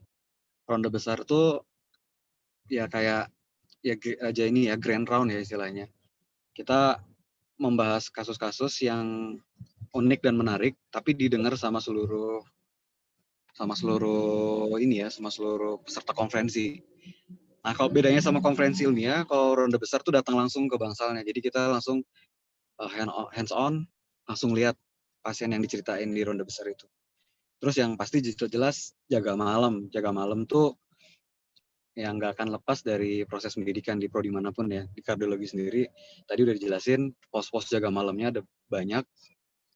Dan yang terakhir journal reading di divisi masing-masing sih. Kayak gitu. Ada slide lagi. Ya ini ujian-ujian sih, ujian untuk lulusnya. Kalau tadi kan dibahas sama Dr. Putra tuh ujian pre masuk ya, menjelang diterima. Ini bagaimana nanti PPDS ini bisa keluar. Yaitu ujian pembekalan, ujian tahap, sama lah prinsipnya kayak OSCE, ujian panel, ujian tesis, dan ujian di divisi masing-masing. Tentu saja setiap stase tuh ada ujiannya. Jadi hampir tiap 3 bulan atau 1,5 bulan sekali kita ujian. Ditambah jaga, ya jadi bayangin aja bagaimana fisik, mental, dan apa ya kayak daya tahan fisik, mental itu harus benar-benar dilatih sih biar, karena jaga malam, terus ujian divisi dan lain-lain tuh kadang berbarengan waktunya dan kita dituntut untuk bisa memanage waktu dan ya istilahnya cover-coveran antara teman. Lagi ujian nih, tolong coverin journal reading minggu ini gitu-gitu lah. Oke. Boleh slide lagi? Habis ya. Ya ini ujian tadi udah banyak dibahas, ini udah slide skip aja. Oke. Dokter Islam, kira-kira itu yang bisa saya sampaikan. Terima kasih Dr. Rizky. Mungkin Dok, tadi pengalaman menjadi PPDS-nya sebenarnya saat menjalani PPDS itu problem apa aja sih yang paling sering dihadapi oleh PPDS khususnya di kardiologi? Problem akademik ya maksudnya atau problem keseharian? Boleh dua-duanya Dok. Ya akademik sih jelas kita masalah pemahaman di stasenya ya. Jadi setiap stase punya dalam tanda petik tingkat kesulitan yang berbeda. Contohnya kayak mungkin bagi teman-teman yang memang senang kardiologi dewasa tuh udah terpapar lama kayak heart failure ya, valvular heart disease, MR, AR gitu udah sering dengar dan akan lebih cepat untuk menangkap. Tapi kasus stase-stase atau divisi kayak aritmia itu punya tingkat kesulitan tersendiri yang kita harus istilahnya punya waktu khusus untuk baca lagi, kalau memang belum ngerti baca lagi. Itu sih dari sisi akademik itu bagaimana memahamin beban akademiknya. Ya terus juga masalah kadang kita memang lagi capek sih Islam, jadi lagi capek karena apa, kurang sehat, tapi tuntutan akademik dan tuntutan jaga kan tetap ada tuh. Nah di situ pilihannya antara kita yang memang tetap fight atau ya biasanya sih memang harus ada backup dari teman angkatan, itu perlu karena itu akan menjadi penolong ketika kita memang nggak sanggup untuk mengatasi satu situasi misalnya. Ya kayak tadi lah, kayak hari ini jaga malam nih, besok harus maju journal reading. Kan nggak mungkin sambil jaga nih dengan beban pasien, ya tahu lah ya di harapan kita gitu. Tapi besok harus mempersiapkan jurding. Ya pilihannya antara kita mempersiapkan jurding beberapa hari sebelumnya atau minta tolong teman untuk gantiin jaga malam itu. kira-kira settingnya seperti itulah skenario yang menjadi kadang tantangan sulit. Atau ya temannya juga lagi nggak bisa, ya kayak gitu. Jadi memang kerja sama timnya ya Bang itu harus kuat ya Bang selama PPDS-nya. Lalu mungkin satu pertanyaan lagi Bang, kalau untuk selama menjalani residensi ini yang paling berkesan apa kalau menurut Bang Kifel? Mungkin biar teman-teman tuh ada bayangannya nggak susah melulunya aja. Lam, gimana Lam? Tadi satu pertanyaan lagi buat Bang. Halo Bang Kif, halo Bang Ya, Rizky. Bang Rizky ya. Monggo Bang Rizky. Ini Rizky lagi Buat Bang Rizky Hendy Bang, mungkin tadi problemnya Bang, lalu untuk yang berkesan apa Bang selama menjalani residensi ini, yang kira-kira jadi teman-teman nih jadi ada motivasinya untuk daftar di bidang kardio? Ya klise sih kalau yang berkesan ketika pasien sembuh, itu kan klise. Ya itu tapi sebenarnya benar ya, sebenarnya benar. Jadi ketika kita udah kasih effort sama pasien, terus ya ada kelihatan perbaikan dan bisa memberikan kebahagiaan tersendiri lah buat keluarga pasien, itu yang paling berkesan. Tapi kalau hal-hal yang lainnya sebenarnya keseharian hidup di PPDS juga udah berkesan. Terima kasih Bang Rizky Hendy. Mungkin buat teman-teman dan pembicara semua, kita masuk ke sesi tanya jawab ini. Mumpung waktunya kita sudah mulai mepet. Ini ada pertanyaan pertama dari Hairunisa Hadiati. Izin bertanya dokter, apakah ada batasan jumlah SPJP dalam satu daerah atau kota kecil? Misal pada kota kecil yang hanya memiliki 4 RSUD, sudah ada 4 SPJP-nya. Itu kira-kira seberapa kuat rekomendasi kita jika dilihat dari jumlah SPJP di kota itu? Mungkin silahkan kepada Bang Putra dulu, Bang, untuk membantu jawab. Nanti bisa ditambahkan oleh pembicara lain. Baik, ya terima kasih pertanyaannya. Saya simpulkan ya, berarti pertanyaannya adalah apabila di satu rumah sakit daerah sudah ada SPJP, bagaimana mekanisme untuk masuk SPJP baru di sana gitu ya. Sebenarnya itu tergantung dari kebutuhan tiap-tiap rumah sakit di daerah itu. Ada juga misalnya kayak dulu saya pernah bekerja di Rumah Sakit Atambua, itu di daerah Nusa Tenggara Timur, dan itu dia rumah sakitnya hanya membutuhkan sekitar 1 dokter jantung. Nah, itu jadi menurut saya sih tergantung dari kebutuhan masing-masing rumah sakit, kembali lagi ke rumah sakitnya. Mungkin ada yang mau menambahkan?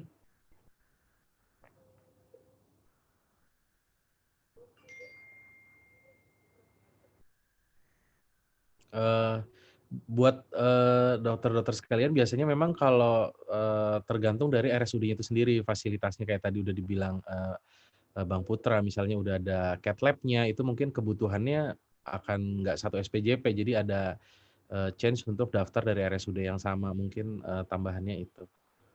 Lalu pertanyaan yang kedua dari Dr. Jenis, izin bertanya dokter, apakah ada batasan maksimal pendaftaran untuk LPDP dan untuk PPDS kardiologi juga? Silakan mungkin Bang Aldo. Oke, mungkin bisa diperjelas ya pertanyaannya. Maksudnya batasan maksimal pendaftaran.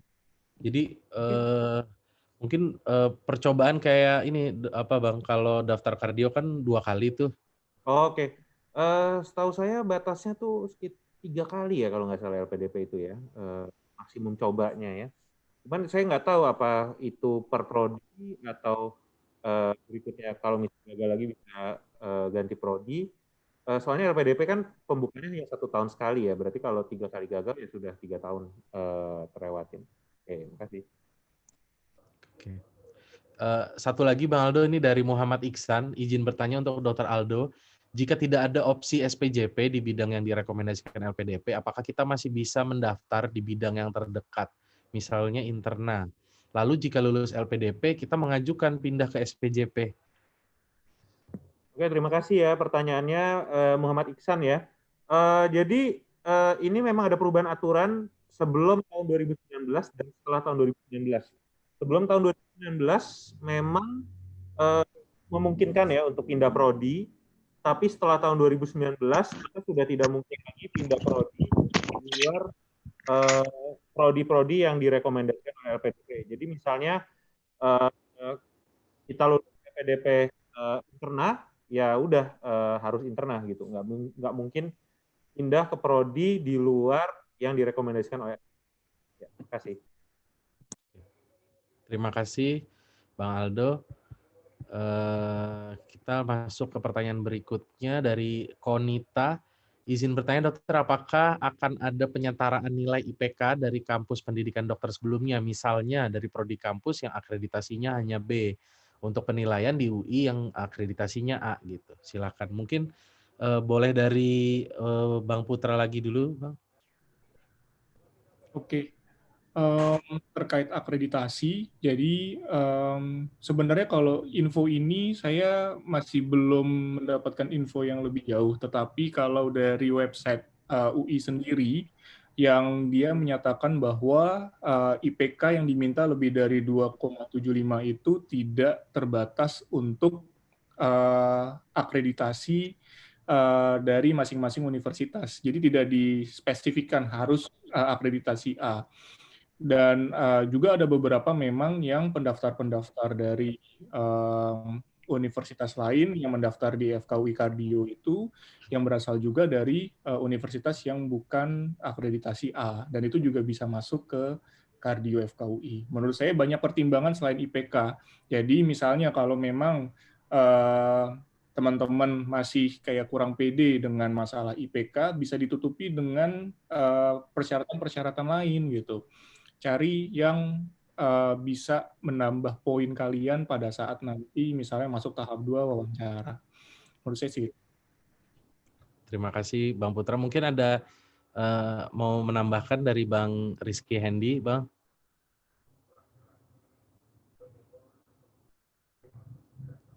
Enggak, Islam. Kita lanjut ke pertanyaan berikutnya. Selamat malam dokter, sebelumnya perkenalkan saya Ihlazul Ma'ruf, mahasiswa Preklinik Universitas Udayana. Menurut saya webinar ini sangat menarik, jarang membahas spesifik detail. Terima kasih. Izin bertanya kepada Dr. Aldo dan Dr. Putra, apakah ada batasan dalam mendaftar PPDS Kardiologi di FKUI? Sebab setahu saya pada beberapa program studi yang lain itu tidak boleh mendaftar di blacklist jika gagal sebanyak 3 kali mendaftar di program studi. Mungkin pertama bisa dibantu jawab oleh Bang Putra lagi. Oke, baik. Pertanyaan pertama dari Ihlazul ya. Kalau untuk batas pendaftar, berapa kali kita bisa mendaftar untuk PPDS Kardio ini, jadi yang saya ketahui bahwa kalau terhitung kali yang sudah pernah mendaftar itu, jadi nyawanya sebenarnya ada hanya dua kali mendaftar. Tetapi nyawanya itu dihitung pada saat kalian itu sudah sampai di tahap 2. Jadi misalnya kalau kalian gagal sekali di tahap 1, itu masih belum terhitung di nyawa 2 kalian itu. Tapi misalnya kalau kalian sudah sampai di wawancara 2 kali, nah setahu saya sih itu sudah tidak boleh mendaftar lagi, walaupun ada beberapa case masih ada yang boleh mendaftar sih. Cuman kalau untuk secara umum general 2 kali tidak boleh mendaftar lagi itu pada saat kalau 2 kali gagal di tahap kedua. Oke, terima kasih Bang Putra. Lalu apa saja bahan bacaan yang wajib dibaca untuk kita yang berminat daftar di PPDS Kardiologi? Mungkin pertama bisa dibantu jawab oleh Bang Kifel. Oke, baiklah. Terima kasih Lam. Jadi sebenarnya kalau bahan bacaan itu mungkin kita untuk yang ibaratnya baru start, mungkin kita bisa mulai dari buku yang mudah dulu, ibaratnya contoh kayak buku Patofisiologi Lili ya. Terus di situ kan lumayan dari basic banget. Dia mulai dari cardiac cycle dan lain-lain sebagainya. Terus mungkin untuk start selanjutnya bisa kita mulai baca-baca guidelines yang terbaru. Jadi itu bisa di-download misalnya kalau guidelines yang Indonesia bisa buka yang PPK Perki atau yang sering beberapa kali nih dengar-dengar keluar dari ujiannya kalau di UI itu keluarnya dari guideline ISC. Terus kalau buku yang spesifik ya mungkin kita bisa baca dari Brownwald ya. Dari Brownwald di situ ada yang review, yang pertanyaan-pertanyaan mungkin juga bisa jadi ajang latihan. Cuma untuk tambahan juga kalau misalnya suka banget dengan fisiologi, mungkin di situ bisa belajar Kelabunde ya, dari buku Kelabunde. Kalau informasinya dari saya sih itu ya mungkin dari buku-buku lain juga sebenarnya bisa, ada banyak juga yang terspesifik. Cuma kalau misalnya mau yang basic-basic, itu aja dulu. Mungkin ada yang bisa nambahin barangkali dari teman-teman yang lain. Bang Rizky Hendi, apa ada yang mau ditambahkan, Bang?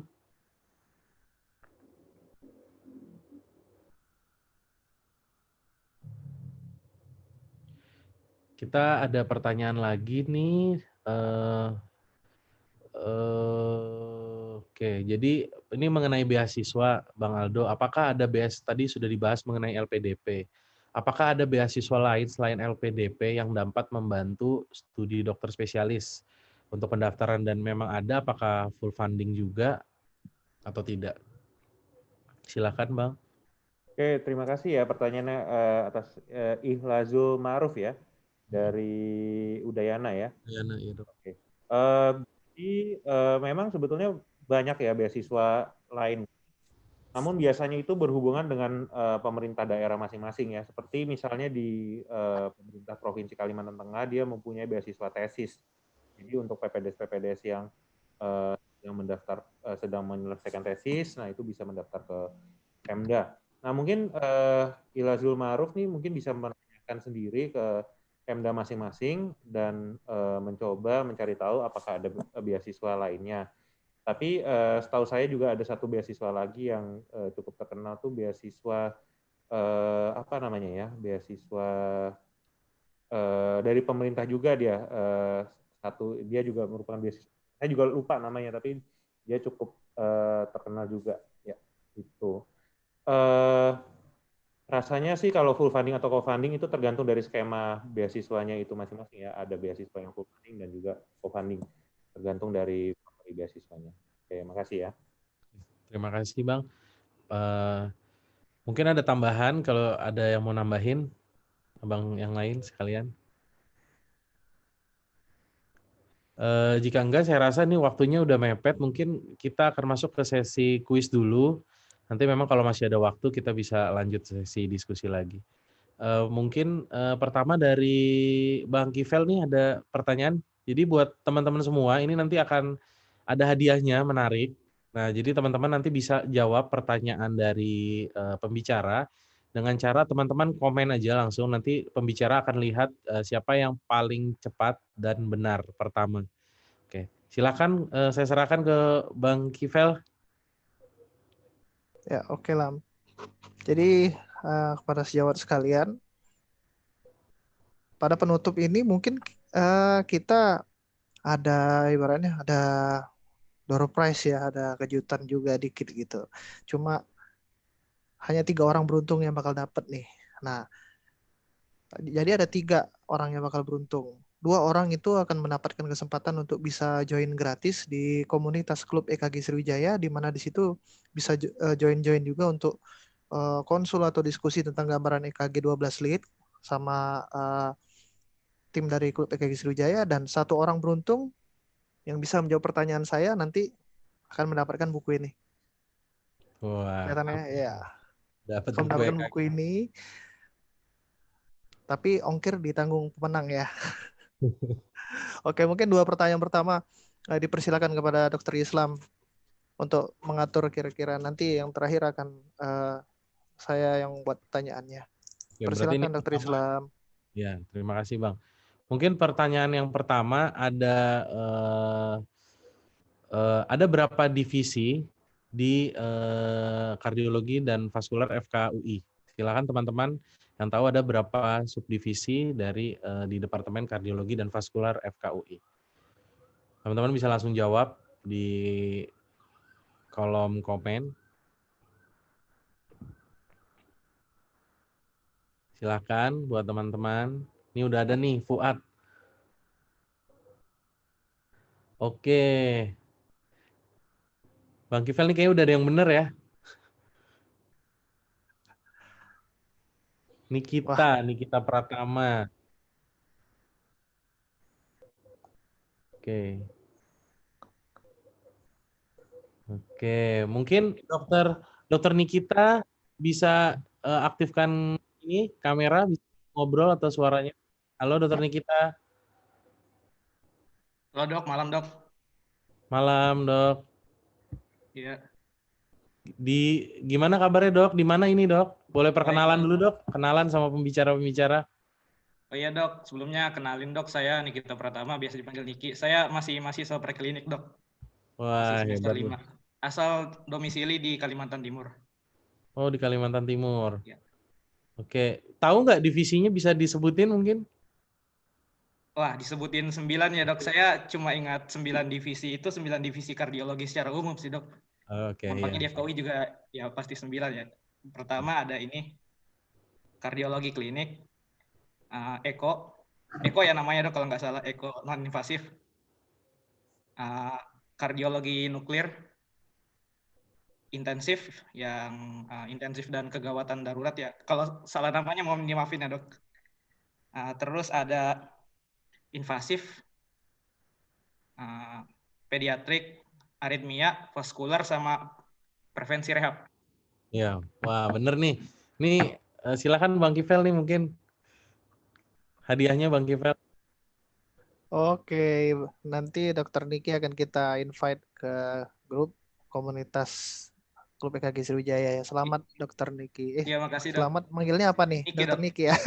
Masih dok. Oke. Dok maaf Oke, dok. siap. Dok Kifel, saya udah gabung dok di Kesri dok. Oh gitu, udah gabung. Udah Berarti nanti Kesri. kita akan berikan hadiah lainnya. Ya, Siap. siap. Ya, Makasih dok. akan dijapri ya sama Wakil Ketua Klub EKG Sriwijaya ya. Oke dok, siap dok. Makasih dok. Terima Selamat. kasih. Ya, siap. Makasih dok. Mungkin sekarang masuk ke pertanyaan kedua, boleh dari mungkin Bang Putra atau Bang Kifel, silakan. Ini pertanyaannya boleh apa aja ya berarti? Bebas.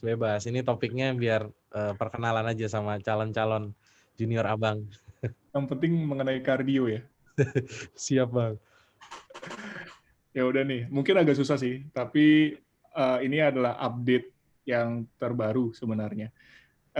Cukup dijawab mungkin betul atau salah aja. Nanti kan yang tercepat ya berarti Islam ya? Iya, yang tercepat bang. Yang tercepat ya. Betul atau salah ya. Jadi ada suatu trial baru ya yang cukup mengejutkan di bidang kardiologi, yaitu adalah ischemic trial. Mungkin teman-teman mudah-mudahan udah ada yang baca. Jadi pertanyaannya, pernyataannya adalah ischemic trial menyimpulkan bahwa intervensi itu lebih baik dibandingkan dengan optimal medikamentosa pada pasien dengan ischemic burden lebih dari 10. Wih, langsung banyak banget tuh ya. Silakan Bang Putra sambil dipilih bang, siapa bang? Yang paling pertama aja tuh siapa tuh? Gusti Ngurah Prana. Gusti Ngurah Prana. Silakan Gusti Ngurah Prana dinyalakan kamera dan suaranya untuk langsung bicara dengan Bang Putra. Selamat malam. Malam dok. Boleh perkenalan dulu sebelumnya? Perkenalkan dok, saya Prana dari Koas Universitas Udayana dok. Keren. Udah pernah baca ischemic trial itu? Sekilas pernah dok. Iya, yang kamu ketahui apa? Coba diceritain. Yang saya ketahui, mohon maaf kalau salah ya dok. Iya. Dikatakan bahwa optimal terapi itu sama baiknya dok dengan kardio intervensi. Ya, benar ya jawabannya. Jadi tadi salah pernyataan saya bahwa intervensi dan medikamentosa yang optimal itu sama sebenarnya untuk outcome dari trial tersebut. Jadi tidak ada beda. Jadi sekarang makanya kalau kita mau melakukan suatu intervensi sebagai dokter jantung nanti, itu harus benar-benar melihat risk and benefit-nya, bukan hanya semua intervensi. Ternyata juga medikamentosa yang optimal sama outcome-nya untuk beberapa tahun ke depan. Oke ya, terima kasih. Terima kasih Gusti Ngurah Prana, nanti akan dihubungi untuk mendapatkan hadiahnya nih gabung di klub EKG. Udah gabung lagi belum nih? Sudah dokter, kebetulan saya udah gabung juga. Wah, komitmen sudah gabung lagi nih. Hadiahnya berarti beda lagi nih, nanti tenang aja, nanti tim Kesri akan hubungi untuk dapat hadiahnya ya. Terima kasih ya. Terima kasih dok. Terima kasih. Sekarang kita masuk ke buat teman-teman nih pertanyaan final nih langsung dari pengarang buku EKG-nya. Silakan Bang. Ya. Oke. Jadi kalau ini pertanyaan final ya. Pertanyaannya simple banget. Cepet-cepetan aja nih di chat ya. Jadi saya mau nanya, berapa orang ahli aritmia yang ada di Indonesia saat ini? Waduh, gila cepet banget. Oke, silakan Lam. Oke, ini ada yang pertama Dr. Oich Henry Wijaya. Selamat malam dokter, mungkin bisa dinyalakan kameranya. Selamat malam dokter. Boleh perkenalan dok? Ya, saya Dr. Henry Wijaya, lagi internship di RSUD Wonosari, Yogyakarta dok. Oh iya, mungkin bisa langsung berbicara nih dengan Bang Kipel, langsung sapa Bang. Halo, selamat malam dok. Panggilannya apa dok? Henry dokter, Henry. Dokter Henry, ya oke mantep banget. Berarti merhatiin ya. Suka nggak dengan EKG? Akan suka dok. Akan suka, harus suka ya. You should love ECG ya. Oke, selamat dok. Jadi Anda berhak mendapatkan buku ini, ECG Smart Shortcut. Ya, nanti akan dihubungi oleh tim dari klub EKG Sriwijaya. Untuk alamatnya nanti tolong dicat kepada yang menghubungi ya, dok ya. Siap dok. Sekali lagi selamat. Ya, terima kasih banyak dok. Oke, siap. Mungkin Dokter Henry bisa kasih testimoni nih buat panitia. Gimana nih acara malam ini nih, The Journey ini, kardiologi residen ini gimana? Mungkin ada masukan atau gimana sih acaranya? Silakan dok. Acaranya bagus banget dokter. Ini sangat membuka sekali pengetahuan kita yang ingin masuk ke residensi kardiologi dok. Untuk persiapannya dan lain-lain. Udah sangat baik sekali dok. Mantap. Terima kasih. Oke. Mungkin buat teman-teman semua mau ngingetin sekali lagi tadi buat teman-teman yang mau mendalami EKG itu bisa follow IG-nya Tebak EKG atau gabung di Kesri, Klub EKG Sriwijaya. Dan juga kita ada bimbingan di sini, ada Alpha dan ada IPES buat teman-teman yang mau daftar persiapan PPDS, bisa diinfokan ke teman-teman ini buat semua prodi. Dan kalau teman-teman mau melihat sisi lain dari PPDS, ini requestan di chat Bang, bisa follow PPDS Kampungan di Instagram. Mungkin buat peserta, buat dokumentasi untuk acara berikutnya, boleh kita nyalakan kamera untuk foto bersama pembicara-pembicara nih dan panitia. Kita foto dulu ya abang-abang. Wah rame nih. Sekali lagi saya mewakili panitia juga mengucapkan makasih teman-teman, adik-adik semua udah gabung di acara kali ini. Mungkin nanti next kita ada kesempatan kita bisa gabung lagi, jumpa lagi. Mungkin terakhir sebelum kita foto, mungkin take home message-nya dulu nih dari pertama dari Bang Aldo mungkin Bang. Makasih ya semua sudah hadir. Tetap semangat semua untuk mencapai cita-cita. Terima kasih Bang. Sekarang mungkin dari Bang Putra Bang. Ya, makasih semua udah hadir. Mungkin buat pesannya, jangan takut untuk masuk PPDS atau residensi ya. Mungkin ya kalau yang di sini berminat kardio ya jangan takut, dimanapun sebenarnya pusat pendidikan sama saja ya. Yang penting kan ujung-ujungnya nanti jadi spesialis jantung. Tapi sebisa mungkin di UI, kenapa? Karena kita langsung bekerja di pusat jantung nasional, di mana kasusnya itu sangat banyak dan menurut saya juga skill-nya pasti lebih dibanding yang lain. Mungkin itu. Oke, terima kasih Bang Putra. Sekarang dari Bang Kivel, Bang, take home message-nya, Bang. Take home message saya sebenarnya udah terwakili oleh teman-teman saya. Cuma balik lagi, back to basic tadi. You should love ECG ya. Ikut itu aja guys. Oke. Bang Rizky Hendy masih bergabung, Bang?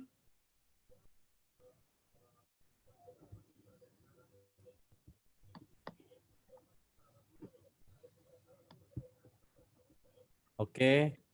Kayaknya langsung aja kita foto ya, siap ya. Nih kita hitung nih. 1, 2, 3. Lagi sekali lagi ya.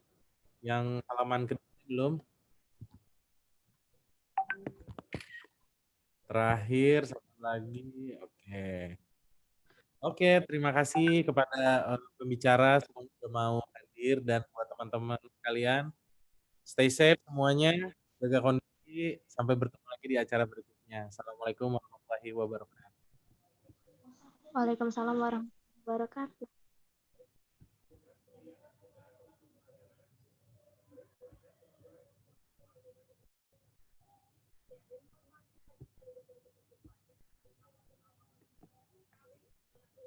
Thank you Lam, thank you Put.